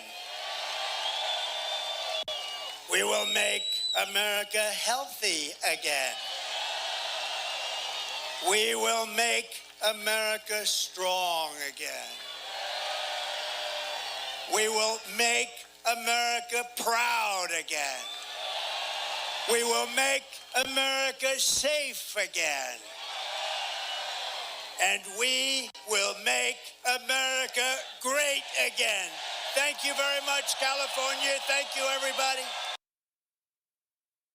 Thank you for tuning into the live show. You know what time it is. Double tap your screen, subscribe to the channel. We just heard the legendary, the 45th. Some people say he might also be the 47th. What do you think? One thing I don't understand is how does he have so much energy at this age, doing so many rallies at the same time? Sometimes 2 rallies a day. He has energy, guys. All right, so JD Vance, actually, we had a live stream about like 6 hours ago. JD Vance, the title of the live stream was called JD Vance, a star in the making. Okay. This is the new star in the Republican Party for sure. And he discussed elections issues with Sage Steele in Pennsylvania today. All right, let's hear what he has to say. Right now, he is sitting down for a town hall.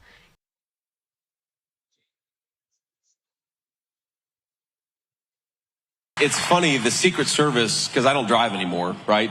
They drive me around everywhere, and I love these guys. I say this with all admiration for them, but they drive very slowly, right? I'm sort of a lead foot guy. Now, I tell you that, and what you don't know is that about a week ago, they took me to their training facility, and they took me on their tactical driving course. And as I'm getting in the car, Dave over here, the lead agent says, "You know, sir, how you always make fun of us for driving like Miss Daisy?" And I said, "Yes, I do remember that." He said, "Well, strap yourself in." So they got their revenge. I'm never going back to that course, though. No more revenge after this. Really? Yeah, but it's good. We're having a great time. We got 25 days to go. Enthusiasm is off the charts. And this is just so, this is so cool. Have you gotten used to this where literally everywhere you go, you have thousands of people chanting your name? Yeah, it's awesome.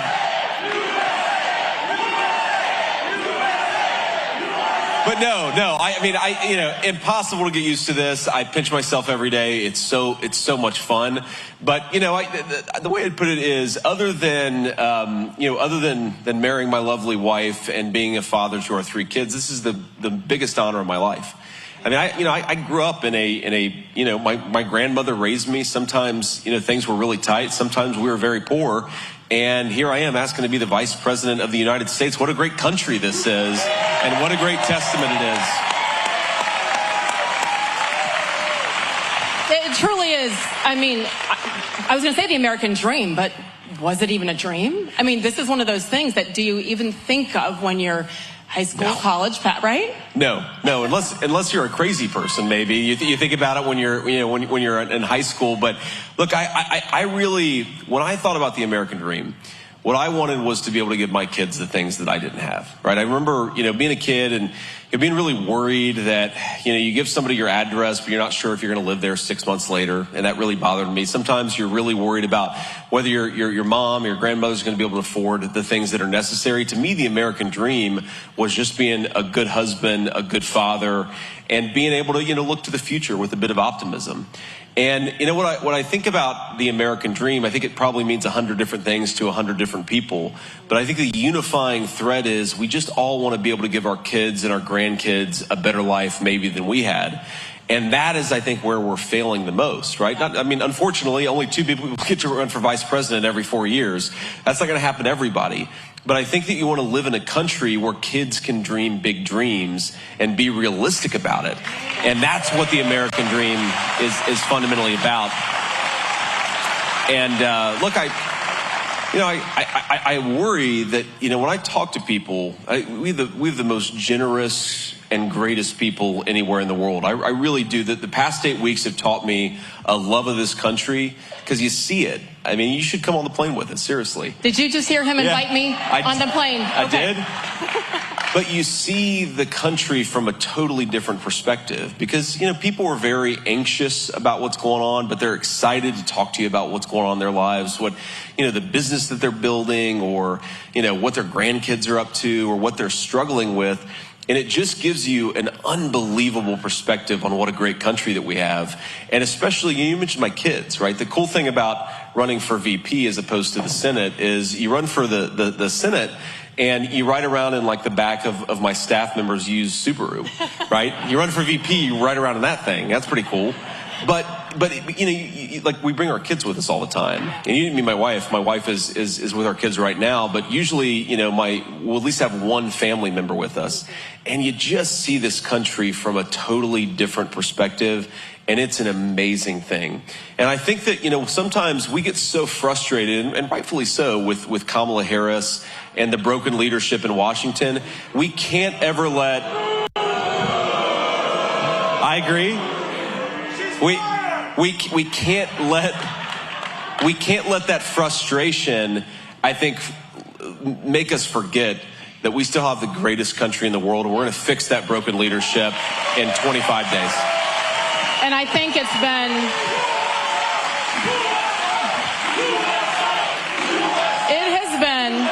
incredible to see the spirit of America over the last 2.5 weeks with the storms hitting the two hurricanes, and with the devastation and the issues and drama surrounding that, which is unnecessary in the minds of many. I have noticed the American spirit living in Florida and watching the news, and there's so much more good here than not. Yes. And I think the people of Pennsylvania really are the definition. Good people who love their country, who aren't afraid to work hard, which is exactly why this dream, I guess, is really right here. That's right. With you right now. And on that note, let's get started because I want everyone here to have an opportunity to ask these questions. Of course. And this thing, I said it at the beginning, this is a little bit different because Kamala Harris and company, I guess she has a running mate, right? Yeah. Are choosing not to do this kind of a format, a true live town hall format that is not run by the networks. It is run by you. On that note, let's get started. We have a couple of questions from the audience. The first question, and I don't know where to look for him, but his name is Michael with a microphone somewhere. Yes, Michael, where are you? There he is. Good evening. My name is Michael, and I'm from right here in Reading. Owning a home is at the heart of the American dream, yet many people feel that home ownership is unattainable, especially younger Americans such as myself.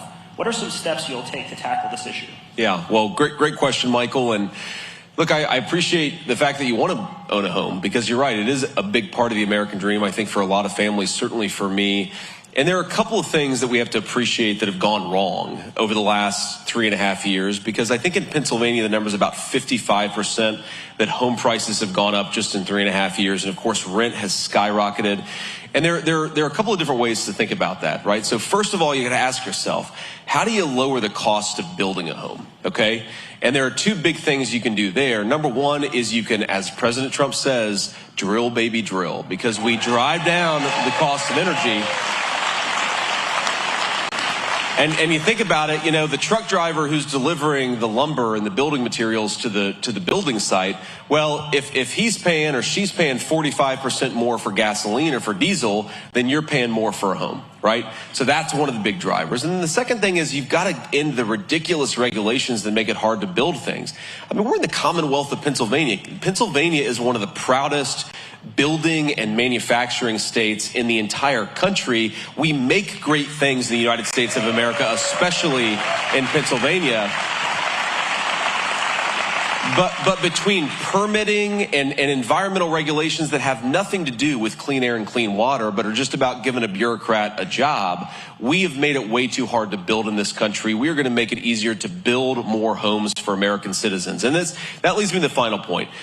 It doesn't just matter that you get more homes, and that matters, but you got to make sure that American homes go to American citizens, people who have the right to be here in the first place.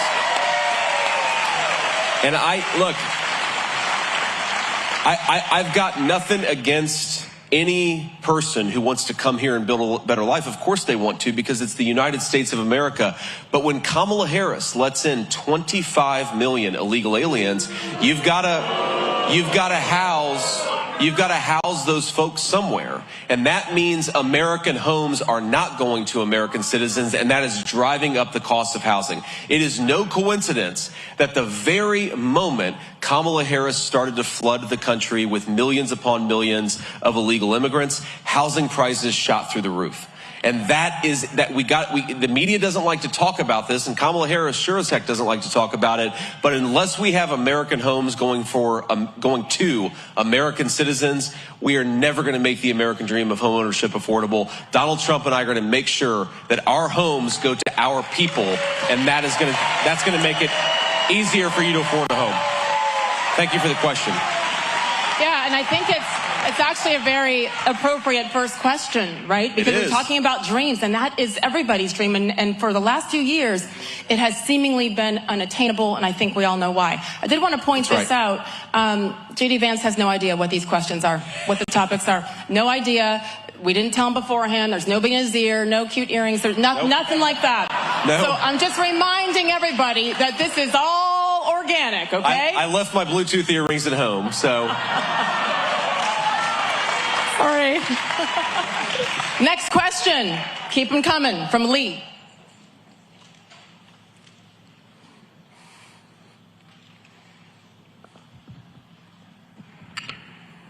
Good evening. I'm Lee from Birdsboro, Pennsylvania, and I'm a retired state trooper. My question is about something that many voters...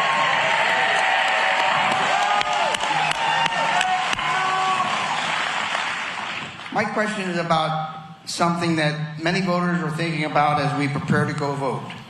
How can we be assured that we can trust our elections will be safe and free from fraud?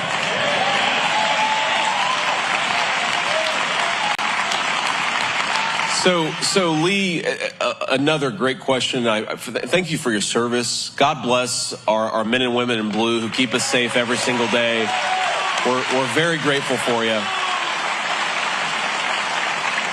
So let me answer this in a couple of different ways. And the first thing, I want to assure you that we're not getting everything perfect, and I would never say that we are. I think we're doing way better as a Republican Party on election integrity this year than we were 4 years ago. So get out there and vote. Know we're working hard on it, and we're fighting every single day to make sure that every legal ballot, but only the legal ballots count, right? That's important. We're going to protect people's right to vote.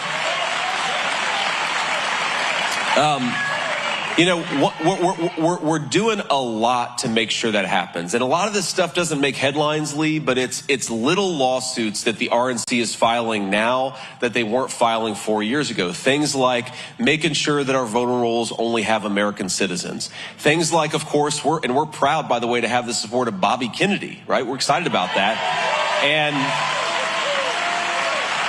But the Democrats have been fighting to make sure that Bobby Kennedy stays on the ballot.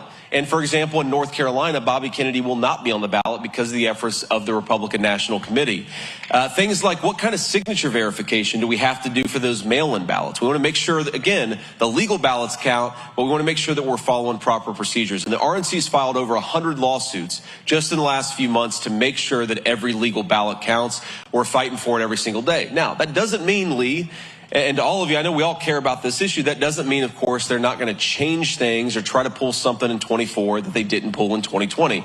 Let me just take a totally random example off the top of my head. Let's say about a month before the Democratic National Convention, they switched out one candidate for another candidate. Maybe they'll try to do that. A candidate who, by the way, got 0 votes compared to Joe Biden's 14. But that is, to me, that is what they're going to try to pull this time. We've already seen it. Now, that does, again, they may try to pull some more things over the next few weeks, but think about what that meant is when you take a candidate that everybody knows, Joe Biden, love him or hate him, everybody had an opinion on Joe Biden, just like everybody has an opinion on Donald Trump, and you replace that person with a relatively unknown candidate just a couple of months before the election, that is a fundamental, in my view, threat to democracy, because that person...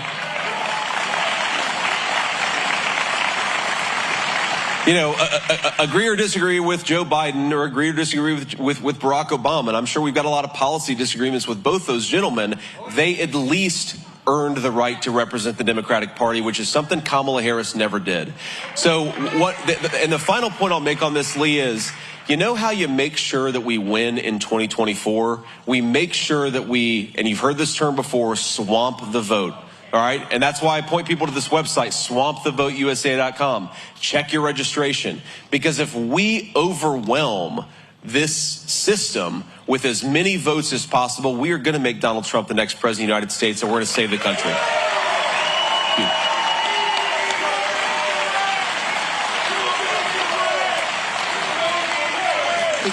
Can I share a quick story with you? This happened Please. 6 days ago.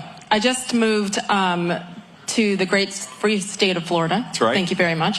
Where are literally you in 3 Florida? weeks ago. I'm in Fort Lauderdale. Okay, great. I'm in Broward County. Okay. Which is family okay with the storm? And everything? Yes, sir. Good. Everybody's good. And Good to hear. a lot of friends are not, though, so we need to continue to support and donate to the right places, Absolutely. which are on the Florida websites, et cetera. Yep. I did want to share this, though, because even in a state that has now turned red the last election, disturbing. Last week, I'm in Broward County, which is a blue county, and I went to register to vote as a Floridian. And I called ahead, and I also looked on the website, and I brought all of the documentation, the car registration, proof of residency, driver's license, passport. I walked in. She said, "There you go, fill it out." I filled out the form and handed it to her, and she said, "Okay, thanks." And I said, That worries me. yeah. I said, "Don't you want to check my proof of residency? Do you want to check my driver's license?" She said, "No, you signed it. I'm sure it's the truth."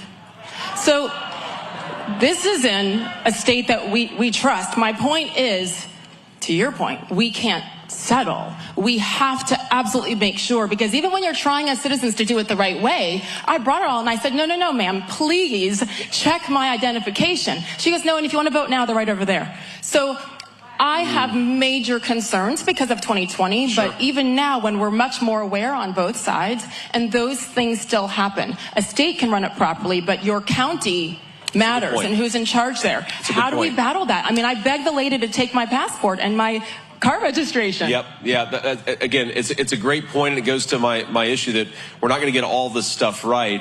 But what I do think is that my strong suspicion, I actually want to run this down, so I may be speaking out of turn, but my strong suspicion is that there are folks at the RNC who are checking these registrations as they come in.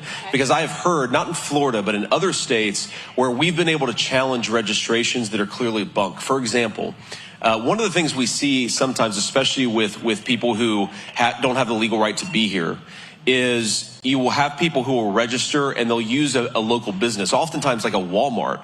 And what we've noticed is that, well, when you have 22 people registering at one address, and that address happens to be a Walmart, then you need the RNC to go in and challenge those ballots as they come in, right? And so we are at least doing that in some of these states, but I want to follow up. You said it's Broward County. Broward County. Okay, so let me check on that. The last is, it looks like we had maybe somebody. Sir, we love you. Let's give a round of applause. It looks like he's on his own feet, but Fortunately, he's walking with some assistance. Yeah. Well, God bless you, sir. I'm sorry to miss the rest of the program, but it looks like he's doing okay, so that's a good thing. All right.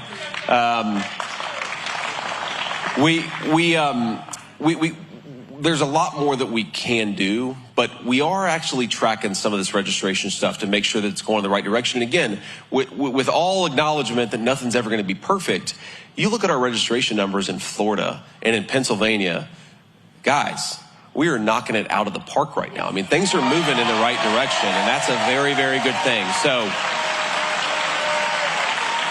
I say that not to say that we've got it all figured out, because we've got to work hard on it. Knock on wood. I say that because we're winning this election. We really are. We just got to keep working at it.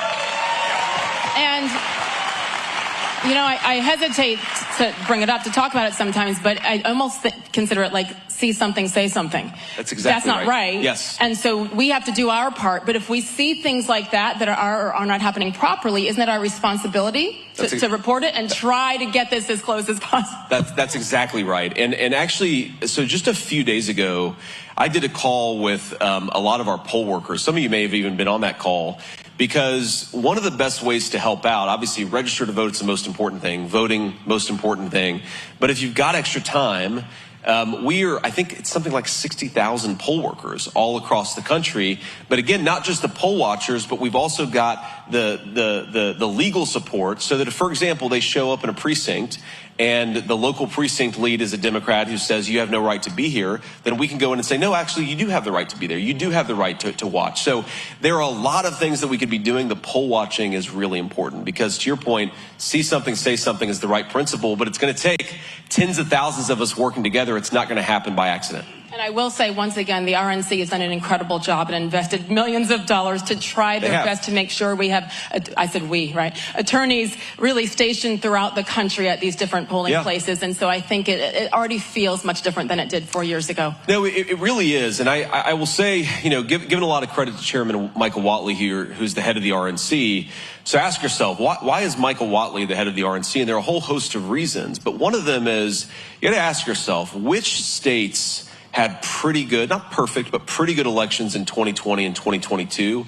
And I would actually pick two states. My home state of Ohio, we did things very well, a great credit to our local leadership, and also the state of North Carolina, which is a little tighter. It's more of a purple state than a red state, but they did their elections extremely well, and that's in part because of Michael Whatley's leadership. So part of what we asked them to do was, hey, take what you did in North Carolina and make it work for the whole country, and I think that's what we're working to try to do. 25 more days. That's right. Next question. Where is my friend Julia? Julia, there she is. Hi. Hey.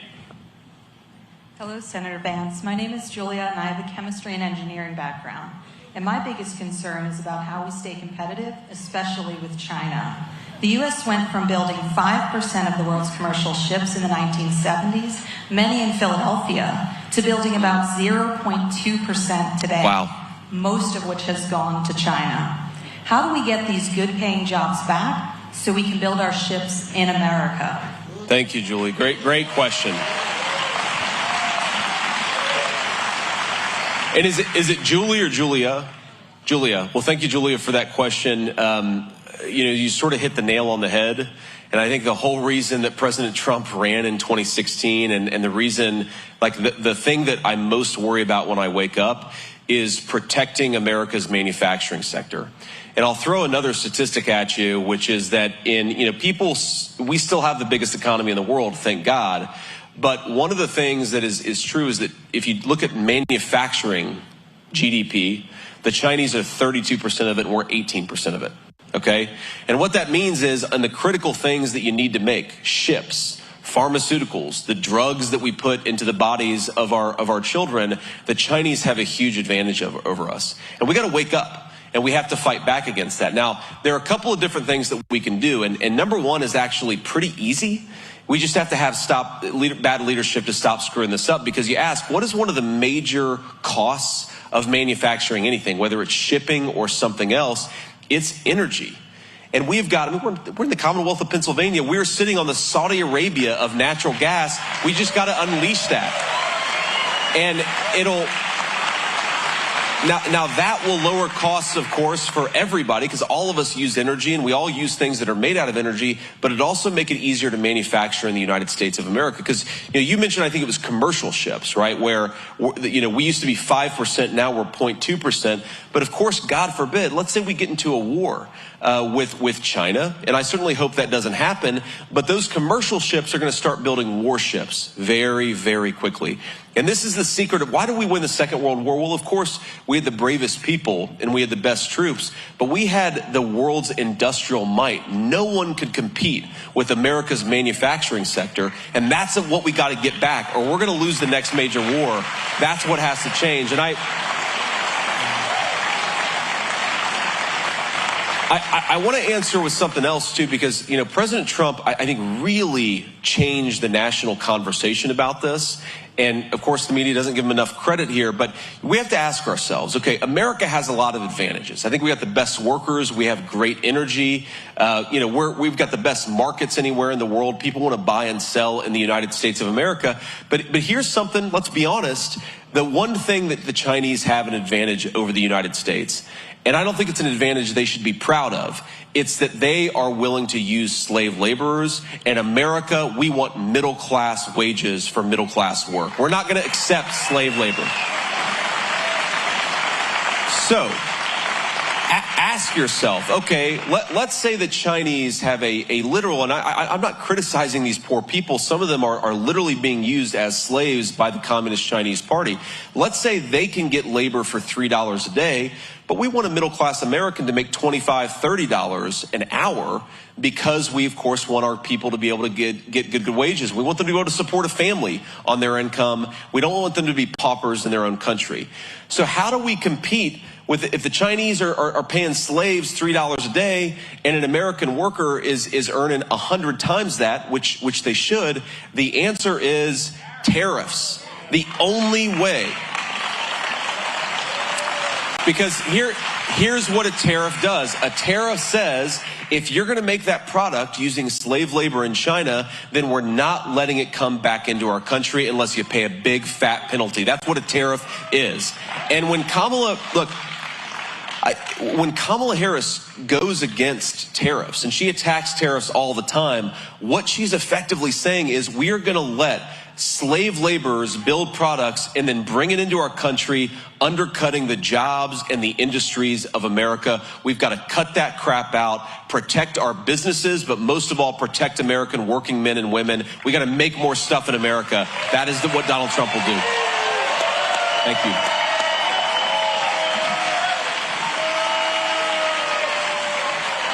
It is truly, whenever I've heard her talk about it and just witness things, it is truly anti-American. It is. And I think that's what we need to remember. Like sometimes I say, why? I don't understand it. It is, the reason doesn't matter. It's anti-American and it must stop. The question is, not if, but when you get in office, that's right. How can you and Mr. Trump, how quickly, realistically, can you start to turn that around and bring jobs back from China? You know, some of this stuff is going to happen very quickly, and some of it's going to take longer. And, you know, I think it's important for political leaders to level with the American people because, you know, the American manufacturing sector was destroyed is overstating it, but it was harmed over 40 years, okay? It's not going to happen overnight.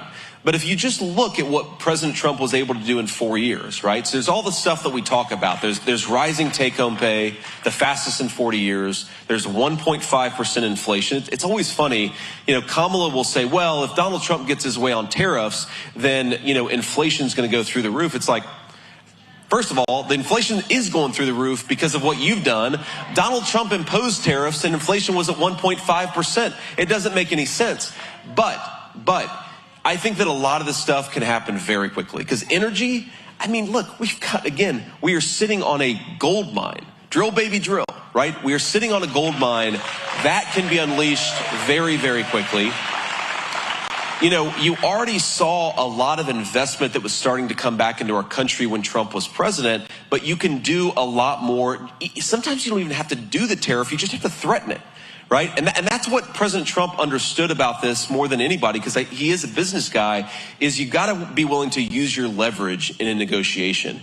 You can't go into a negotiation with China and say, oh, yeah, fine. You know, we welcome all of your, you know, built by literal slaves products, because then they're going to take advantage. This is why people like JD. He is precise. I'm telling you, man, this guy is a star.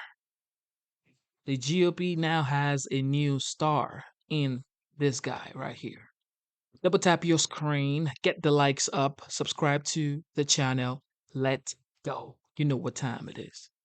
Of you. You need to be willing to fight back and to push back and to stand up for American workers. That's what we're going to do. It's going to happen some quickly, some it's going to take a few more years.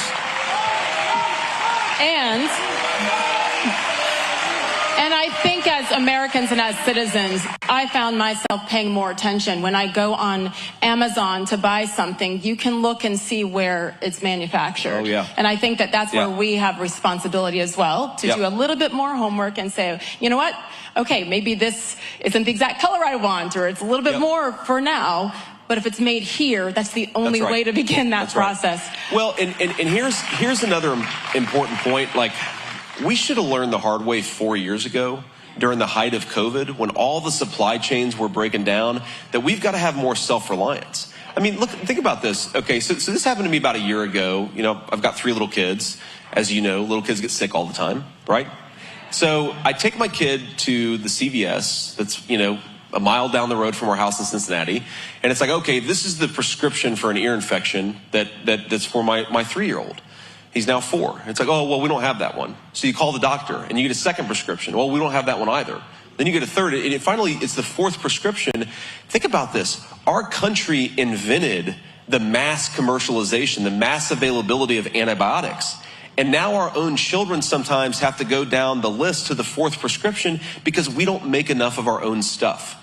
So what we should have learned over COVID was not to mask toddlers or to fire nurses because they don't want to take a shot. The real lesson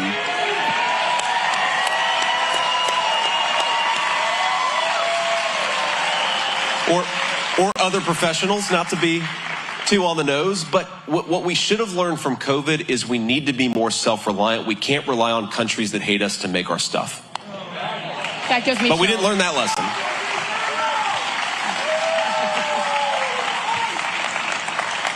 Oh, he's got the fight t-shirt on. That's I right. see you. Yeah. Very nice. This is a good guy here.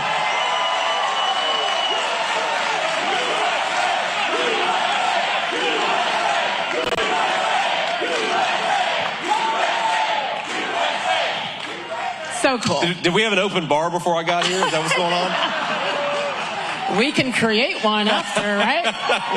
Tell me where to go after this, Reading, Pennsylvania. Okay, let's... The bar's over there. Oh, look, she's inviting The bar's us. over here. Okay. All right, sounds good. Be right over. I'm not picky. Next question. I should have asked how to pronounce it. Lazaro, help us. When you come to the mic, tell me how to pronounce it properly. There he is. Yes, How do you say your name? Lazaro. Thank you. Hi, Senator Vance. Hi. Thank you for being here. So I'm from Shillington, Pennsylvania. I'm concerned about what's going on in the world today. My son, like you, served in the United States Marine Corps. Here. Thank you, and thank him. My parents escaped communism and came to America for freedom. How will you and President Trump help us protect us from the spread of communism? Good question. Ooh. So first, Lazaro? Okay, Lazaro. Thank you for your question, and thank you for your son's service. And it's one of these things that's interesting. I don't know if you've noticed this, but when I talk to people who are really concerned about communism and really concerned about socialism, it's 2 groups of people that are really concerned about it. It's one, typically older Americans who remember the threat of the Soviet Union. And then it's also a lot of recent legal, of course, but recent legal immigrants who came from countries with communism. The people who experience communism, they know that it's something that we got to push back on and push back against aggressively. And there's too much,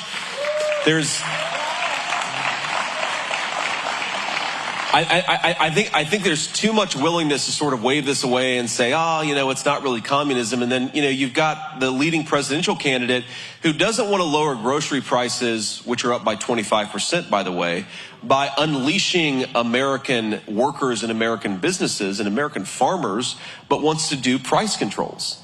Right? We should be scared of price controls. This is something that's actually been tried before, and what it leads to is scarcity. It leads to you not being able to buy flour or bread or apples at the grocery store. That's not what I want. I want to lower prices by unleashing America's farmers, making more food and getting it to the people that need it, right? That's how you lower the cost of food, not by price controls. And so, sir, I think one of the big things that we have to do and recognize is that the reason why people aren't as worried about the rise of socialism, whether it's overseas or whether it's here at home, is that our education system has gotten totally broken. And this is something we've got to fix back on. This goes back to Julia's question a little bit earlier. I mean, look, 40 years ago, American public education was the marvel of the world. We led in reading, we led in mathematics, we led in language arts. And that was what was so cool about it, is that whether you were rich or poor or black or white, you got a good education in the United States of America. We believed that was the birthright of every one of our citizens. Well, now you've got American children. They might, be able to say that there are 87 genders, but they can't add 2 plus 2. right? And we've injected so much progressive politics into our education system that it's not just, like, I think a lot of this stuff is crazy, and I imagine a lot of you think it's crazy too. Like, I don't think there are 87 genders. I think that's totally bogus. But it's not just that that's bogus, it's that it distracts from teaching kids the core things that they need to know. And one of the things I think American children need to know is that there is an alternative system out there called socialism that leads to death and poverty, right? That's one of the most important civic pieces of education that we can give our kids, is to teach them, why has America been so prosperous over 250 years? It's not perfect, of course. We haven't always gotten things right, but we've done a hell of a lot better by hewing to basic fundamental principles. And a lot of these countries have completely gone off the rails. I mean, literal starvation in places like Venezuela because they haven't followed the same ideas that we have.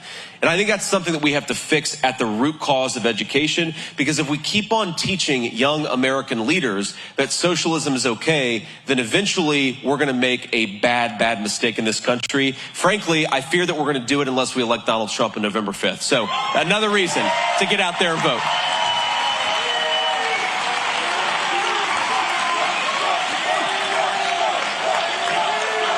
I just saw this beautiful baby. How old is she? Like 9 months. Oh, she's beautiful. Hey, what's her name? Start them young, right? Start them young. Evelyn Liberty. Give it up for Evelyn Liberty.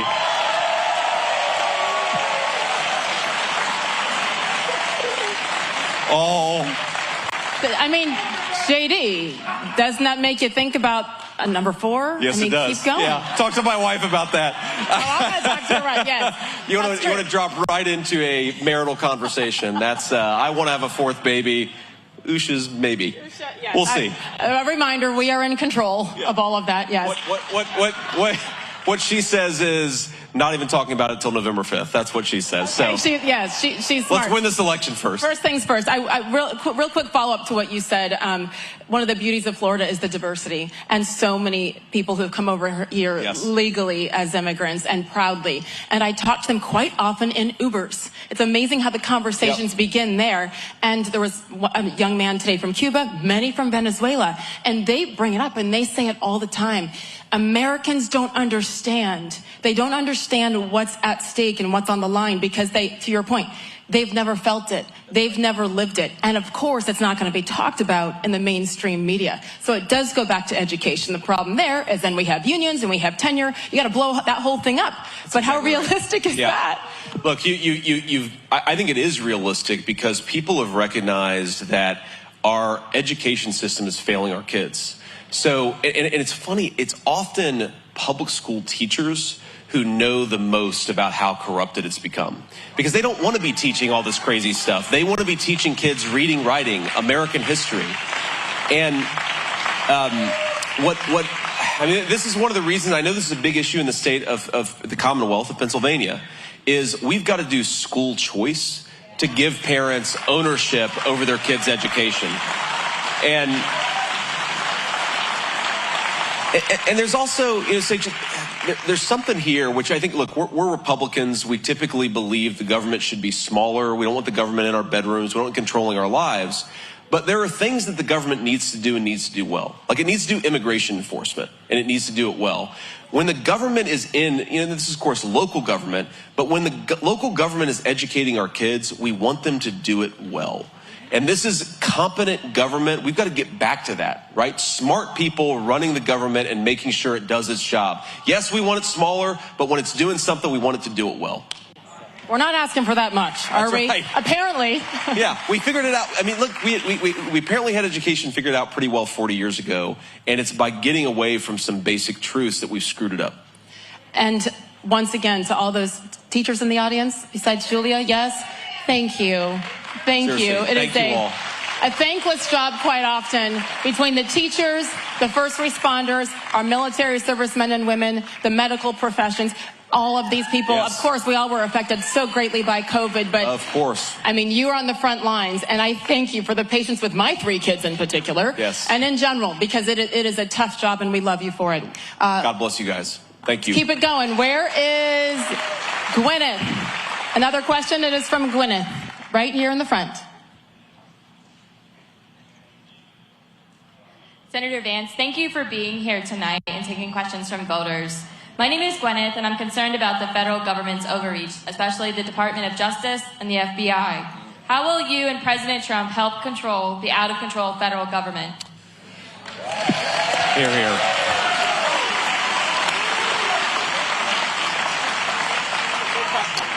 That is a very big question, and here's the simple principle that's going to guide President Trump and I when it comes to the administration of justice: equal justice under law. It's very simple. We don't go after people. You don't go after people because they disagree with you. You don't try to throw a pro-life father of 7 in prison because he dared to protest. You don't throw a parent. You don't have the FBI go after them at a school board meeting because they showed up to peacefully do what parents ought to do, which is to speak up on behalf of their kids. That's the fundamental principle. And I think the question is then, how do you apply that principle in practice?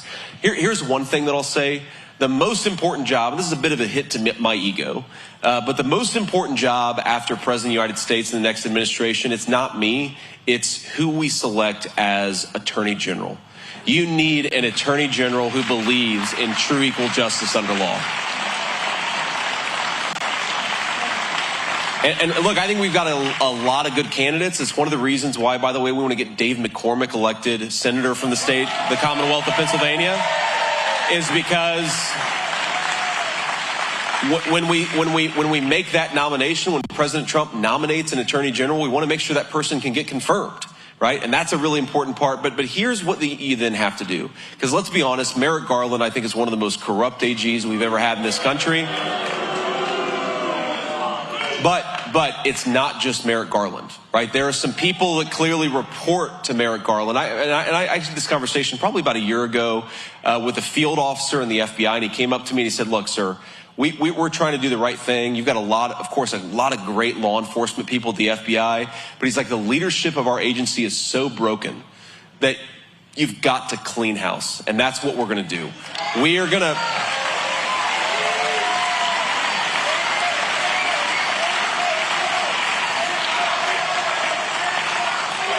When we say drain the swamp, I mean, look, just go back a few years ago. You had the entire government. You had an impeachment, a fake impeachment that was completely oriented around the idea that Donald Trump was in bed with a foreign government. We all remember that, the Russia scam, okay? That scam was a complete lie. And even the independent Justice Department investigator basically said this is all completely made up. But here's the problem. They admit that it was made up. They admit that it distracted this country. It led to a fake impeachment. How many people have been fired from that? 0. And here's what President Trump and I are going to do when we get in there. We're going to fire the people who are responsible for the corruption of our Department of Justice.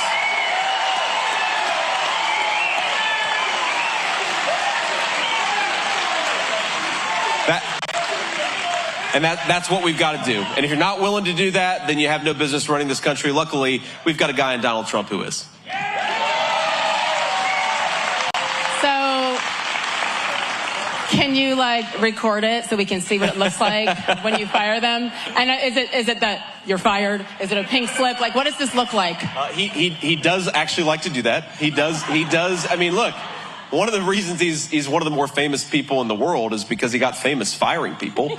And it's funny, that's the kind of person you actually want cleaning house in Washington, D.C. Because go back to the disastrous Afghanistan withdrawal, okay? And, it's so sad because these are, young people at the prime of their life. They're the very best of us. They put on the uniform, and of course, 13 of them lost their lives. And I've talked to a lot of the families, the moms and the dads, the sisters of these beautiful young Americans. And you know what they'll tell you? They're not even that, of course, they're sad, but they're not angry that they lost their loved ones. What they're angry about is the lack of accountability that happened afterwards. And we have to ask ourselves, and I had to fact check this because I couldn't believe it. How many in the Department of Defense bureaucracy, senior leadership, how many people got fired after that disastrous withdrawal? 0. I mean, to people, especially those watching at home, who just want their government to function and work properly, you can't do that unless you're willing to fire the people who screw up. And that is what I think President Trump will do. As you said, Sage, he really likes to do the "you're fired" thing. And, you know, maybe we can even like turn a TV show into it, right? We'll just bring in the most corrupt people in the federal government and we'll let Donald Trump do his thing. We'll clean house and we'll make the people's government work for the people again. I mean, it would be great. Great on social media. Hashtag BTS behind the scenes. Like, take us back there to see it. The A word. And you know what? Hey, accountability as a parent. Yes. I mean, you can't, you're not going to have normal kids, good human beings, young adults without accountability. So if we're expecting it from our children and our employers, we have to expect it at the top. That's why there's no trust, because there has been no accountability. That's exactly right. So I think the trust thing, and I've felt that a lot. And sometimes it's regardless of who's in office, right? What are the essential, or maybe the most immediate ways to rebuild that trust? Draining the swamp, number one. What else? Yeah, so can I tell you a story? A good friend of mine made this observation about federal bureaucrats once. He said, you know, most people, when they lie to you, they'll just say, well, no, that's not what I said, or, you know, they'll kind of try to distract from it, or they'll try to avoid it. But our federal officials will do what toddlers do, which is when you say, hey, you did that thing, they won't try to distract from it. They'll say, no, I didn't, you did. And I'll give you an example. So I'm a baker. I don't know if you knew this. I'm a big, you know, my son and I, my 4-year-old in particular, you know, we like to bake a lot of stuff. So I was making cookies with him a couple weeks ago. I'm sorry, how cute is that? I love that. Keep going. What do you bake? I mean, you know, cinnamon rolls, chocolate chip scones. That's what we made in the past little bit. But we were actually making we were making an Oreo cake. So like a cake, but had little chunks of Oreos in it. So I go to the bathroom, wash my hands, come back, and we had like 4 Oreos sitting there, and then we have 2 Oreos. It's like, all right, I'm not an expert at math, but something doesn't add up here. And so I look at my 4-year-old and I said, buddy, did you eat an Oreo you weren't supposed to? He said, I didn't eat him, you did. And that's how our federal leaders lie, right? And it's like you ask people, this is why I bring this up in the context of this question is, you go to somebody at the Defense Department and say, you screwed up the withdrawal from Afghanistan. They'll say, no, it wasn't, it was you. Wait a second, we weren't in power, brother. We were nowhere near the Oval Office when these decisions were made, or the Pentagon, and this is the shamelessness. And I've seen this in the context of the Afghanistan withdrawal, which happened like 2 years after Biden and Harris took over. They would say, well, it's Donald Trump's fault. What? That's like my son saying, I didn't eat the Oreos, you did. It's the craziest thing, but this is what they do, and you've got to just be willing. What drain the swamp really means, you asked about that, what it really means is you investigate failure and you have accountability. Now sometimes people screw up, you give them a second chance, but you don't give them like a 9th chance. And what we've got to do is investigate failure again, and when people require it, fire the people who keep screwing up. That's the only way you can return government back to the people.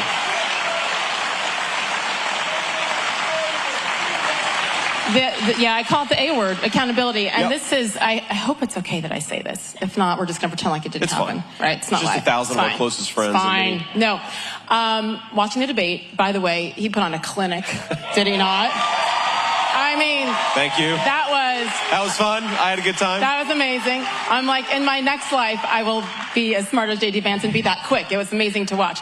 One of my favorite parts, there were many, but one of my favorite parts was when you got the inevitable question about how you had previously felt and talked about Donald Trump. Yep. And what did he say? He said, I screwed up. I've changed my mind. Yeah. Basically, like that's called accountability because you owned it. Yeah. And I really think that that was overlooked because nobody else on the other ticket will ever admit, like, it's okay to grow. It's okay to change. Yeah, absolutely. No, it reminds me, Sage, that So, one, you're exactly right. And I actually try to make this argument to swing voters all the time. Look, you don't have to agree with everything that I say or everything that President Trump says, but he delivered peace, prosperity, rising take-home pay, and a secure border. Like, if you said in 2016 that wasn't going to happen, that's fine, but then admit that you screwed up and you got something wrong. And that's what I did. And I think that's important, is to say, oh yeah, I screwed that up. I was wrong about the guy. Also, by the way, I realized that the media lies about him to a ridiculous extent, that half the things you hear about him are straight up made up. But you know, what's so funny about this is when Biden was still running, and they were trying to distract from the fact that he clearly didn't know what the hell was going on, right? And you know, sometimes reporters would say, "Oh, well, you know, clearly Joe Biden is not quite the same that he was in 2020." It's like, oh, that's putting it mildly. Or the same as he was 10 years ago. They'd be like, "Well, you know, the other candidates, he's getting a little up there too. Is his memory totally perfect?" And it's like, whoa, wait. Donald Trump remembers what I tweeted about him at 9:12 p.m. in 2015, like to the word. And he still sometimes busts my chops about it, right? It's like one of the things I love about him is, you know, we joke around with each other, but the idea, like, we have right now a person with the mental competence to do the job, and it's our guy. It's not anybody on the other team. Trust me, I know. He will never let you live that down. Oh, no. I talked to him like, 4 days ago. But I talked to him every day, but a few days ago he was like, I wasn't always sure about you, JD. It's like, I understand, sir. I understand. Yeah, again, I'd love to be a fly on the wall for that conversation. Tell your son to get a little more creative. Like, obviously you didn't eat the Oreos. He could have blamed it on a sibling. He went to you. Yeah, like, let's that's work right. on this. Okay, or not. Actually, he's only 4, so I don't know that I want him to be a better liar. no. Though. Maybe I'm okay with him being a really bad liar. That's a good thing. I don't want him to be in politics. No, yeah, exactly. Politics or mainstream media. Yeah. Trust us. Don't do it. Okay, time for one more question. One more. I could go all night, but he has places to be, things to do. One more question from Rossi. Where's Rossi?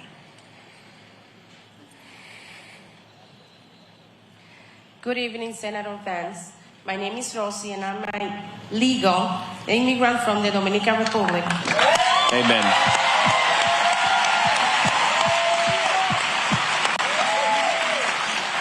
And me and my husband in the back, Jorge Lopez, we have a small business. God love you guys. Great. Thank you. We provide an important service to our community in our auto repair shop.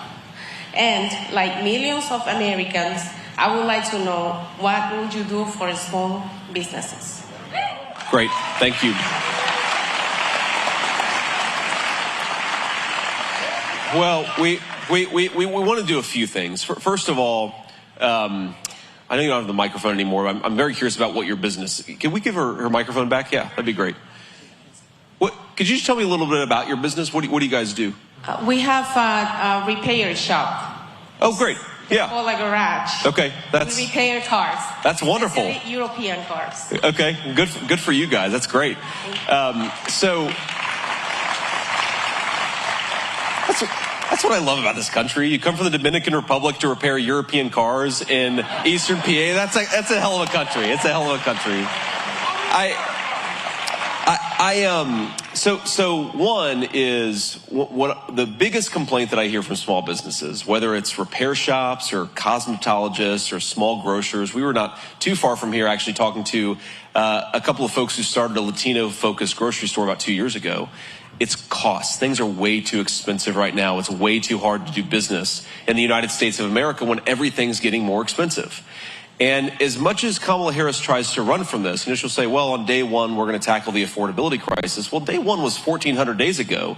The problem is bad because she failed, and we've got to do better. Here's what we're going to do.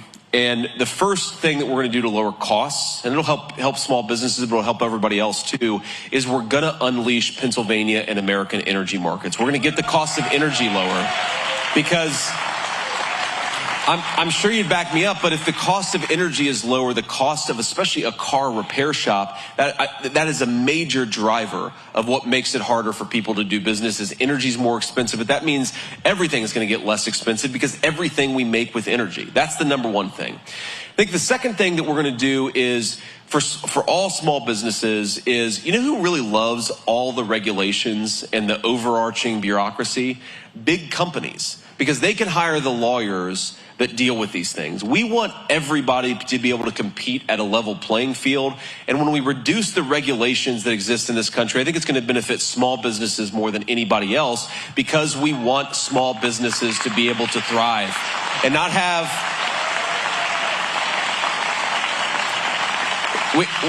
We don't want a bureaucrat knocking on your door every time you try to do something. We want to empower you to do something, because that's what creates wealth and prosperity for our people.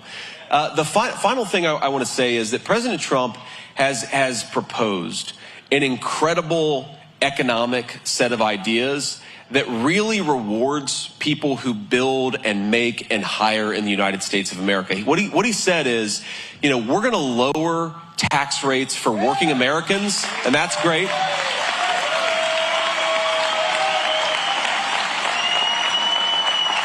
But he's also said we're going to lower business taxes, but only for the businesses that are hiring American workers. We're not going to reward people for shipping jobs overseas. We're going to cut your taxes because you've got a great business right here in the United States of America. So that's the three big things that we want to do for small businesses. But I'd love to have a conversation that's, you know, not in front of 1,000 of our friends, but I'm sure that you've got a lot of other good ideas. I'd love to hear from them. And when we're back in the White House, one thing that's going to be different is we're going to listen to people. But we're thrilled. We're thrilled you're doing what you do. We're going to try to make it easier for you. God bless you, man. And to continue to reward immigrants like Rosie, who did this the right way, who came to this country the right way, instead of rewarding people who are here illegally with, I don't know, free rent, free medical care, education system, you name it. I'm in New York a lot. I am shocked and devastated at what's happened to one of the greatest cities in the world. And I know from day one it's going to go back to how it was when he left office, because to me that's the most heartbreaking thing, is we're not giving the money to those who have done it the right way and sacrificed. That's exactly right. I talked to it's such a good point. And we were in Tucson a couple of days ago, Tucson, Arizona, which, by the way, rally in Tucson at noon. It's 101 degrees. I'm like, what the hell are we doing here? This is a little hotter than I'm used to in Ohio. And we, I know people say it's a dry heat. It's true. 101 degrees is 101 degrees. I don't care if it's dry or not. So I actually talked to a woman after our rally, and you know, I just sort of, you know, kind of went on a riff during this event, and I said, look, it's so insulting, not just to American citizens whose families have been here for 10 generations, but also for American citizens who did things the right way to come here legally. Because, look, I mean, there are fees that have to get paid. There are waiting times. There's, you know, a lot of folks are waiting 10 years, 12 years before they can even get the necessary paperwork done. And it's so insulting to let in millions upon millions of illegal aliens to reward them with free housing and medical assistance. It's insulting to the people who did it the right way. I really...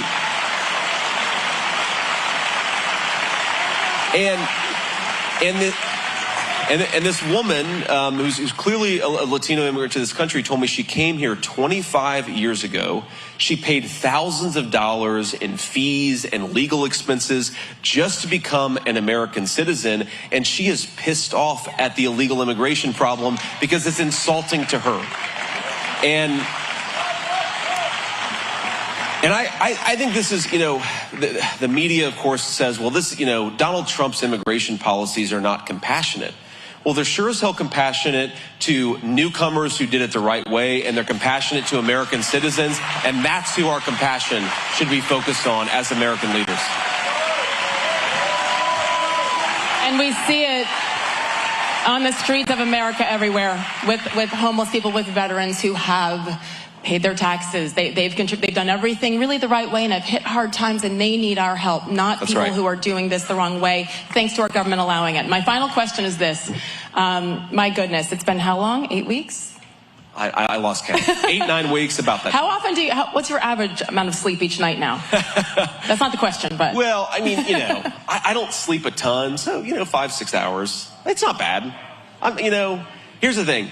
You can't do a rally at like 2 in the morning, right? Yeah. So nobody's going to show up to a rally at 2 in the morning unless I bet these people would show up. That's true. So there's only so much you can do during the day, and then of course, like at whether it's Sunday or a school day, my 4-year-old will wake up at 6:28 a.m. promptly on the dot, ready to party. So you don't really get to sleep in. No matter what kids time like that. you get home. And I'm sorry, sidetrack my question, and this is the final question, because to me this is maybe the most important thing, because at the end of the day, no matter what happens, you're going home to your beautiful wife and your babies. And as wonderful as this, I imagine, has been, life-changing, it's hard. And it's hard on the kids and the wife. What do you hope your 3 children, maybe 4, will take from this experience when they can look back, thanks to social media and technology, they can look back and see you doing this and going across the country to talk to people? What do you hope that they take from this experience with their father? So first of all, I will say, and I appreciate the question. It's not as hard as I thought it was going to be. In part because they can travel around with us, and in part because they're so young. They're like portable. You can throw them in a suitcase and take your kids anywhere when they're that age. Careful. Yeah. To the media, it was a joke. It's a joke. I do not throw my children in suitcases. That'll be a headline, New York Times. J.D. Vance assaults children tomorrow. But they really are so portable, and they'll go anywhere, and they just love meeting people, and so it is a challenge, and I'm not going to lie to you and say that it's not, but it's not nearly as hard on the kids as I thought it would be. Here's I guess what I hope they take from it is, speaking of dry heat, we were in Scottsdale like 4 weeks ago, and it was 116 degrees, and I was carrying 2 of my 3 kids, and somebody was like, "Oh, don't worry, it's a dry heat." I was like, Kamala Harris voter. But 116 degrees, I don't care if it's dry. It's miserable. But I hope that they take an appreciation for the generosity of the American people. Of like 330 million people, we're not going to meet most of our fellow citizens. I'm probably in that rare group that gets to meet way more people than most everybody else. It's like the nature of running for vice president. And here's what I mean by this. So I met this woman, it was before a rally, I think it was in Michigan, a few weeks ago. And she came up to me, and it was sort of a photo line before we went out to the stage, and took some questions from reporters. And she was talking about everything that was sort of going on in her life. And she spoke to me for about 30 seconds about food. That was the thing that she was most worried about, is the cost of groceries. And how, there are just things that she had to cut back on. There are things that she couldn't afford. And I realized, like, I'm running for vice president of the United States. This poor woman is worried about paying her grocery bills. And, having been raised in a family where we are sometimes worried about that exact thing, I felt a certain kinship towards her, because I knew exactly what she was going through, even though, I'm not going through that myself in 2024. That was like 30 seconds of the conversation, just her talking about not being able to pay for her groceries. She then spent the next 3 minutes saying that she prayed for me, she prayed for my wife, and she knew the 3 names of our kids, and she prayed for each one of them every single day. And I get choked up a little bit, but when I say appreciation for the generosity of people, I mean that I hope that my kids realize that there are people out there who can't pay for food that are praying for them every single day. And that to me is a testament to the fact that we have the greatest country and the greatest people anywhere in the world. And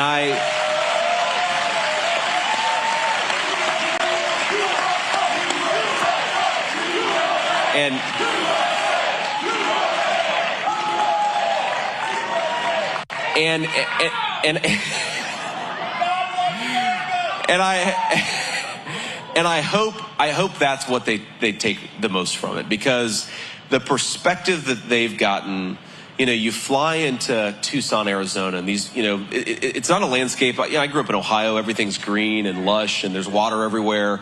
But you go to Tucson, Arizona, and there are these crazy cactuses that look like they come from a painting, right?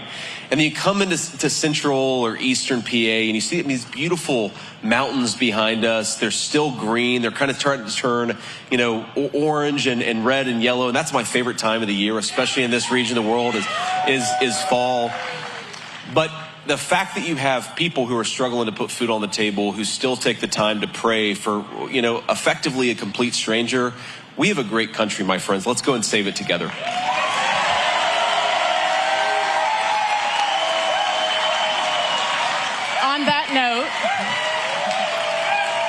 On that note, with the prayer, I told them earlier that I'm an Army brat and my dad went to West Point, and when we were kids, he made us memorize part of the cadet prayer. Okay, great. And we had to recite it. So if he's watching, Dad, and I hope I get everything right. But this applies so much to what you just said, and I think what this country is going through. This is the part he made us memorize. Help us to choose the harder right instead of the easier wrong, and never to be content with a half-truth when the whole can be won. I'm going to repeat that. The harder right, not the easier wrong. A lot of people in this country have chosen the easier wrong because it's easier. Yes. Chosen to not have a tough conversation because it's uncomfortable. You can go down the list. But we now know the truth, and we cannot be content any longer with the half-truth because No, we can't. know what the truth is. And thanks to this man and Donald J. Trump, we can bring it back again. I have faith, and I am so grateful Amen. for you. Thank you. JD Vance. God bless Thank you guys. Thanks for having me. All right, we've just been listening in there as Republican Senator J.D. Vance held a town hall in the battleground state of Pennsylvania. He's there in Reading, holding a town hall with reporter Sage Steele. They discussed a number of issues, including the economy and immigration, two of the main things that Republicans have been talking about leading into this election.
Thank you, baby. Okay.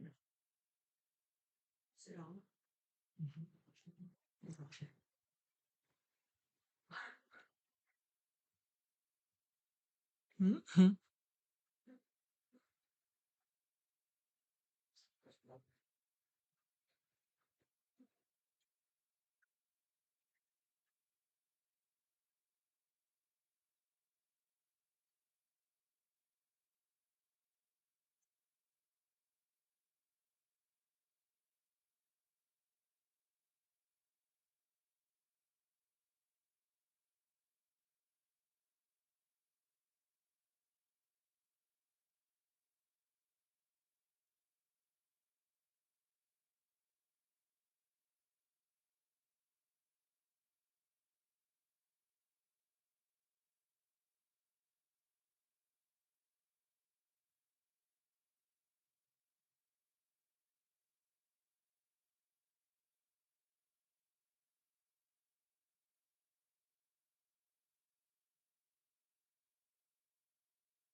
Thank you for tuning in. Space is back. Yes, I'm back. Okay.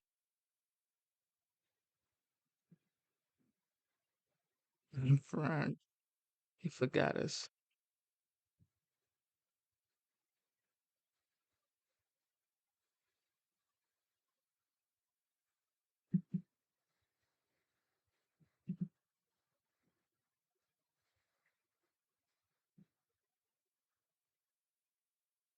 Okay, so I gotta go. We're gonna be back later today.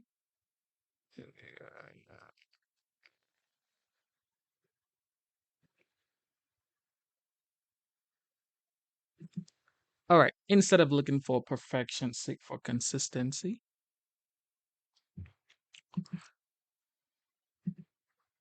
We're gonna be back later.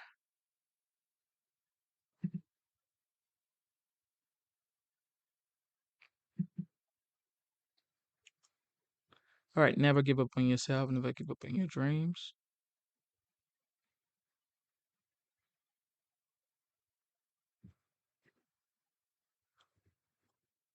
All righty.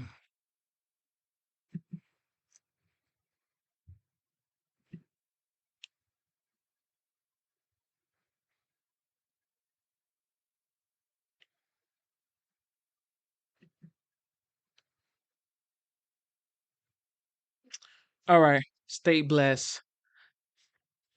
Believe in yourself. Never stop believing in God. See you in like 3 or 4 hours.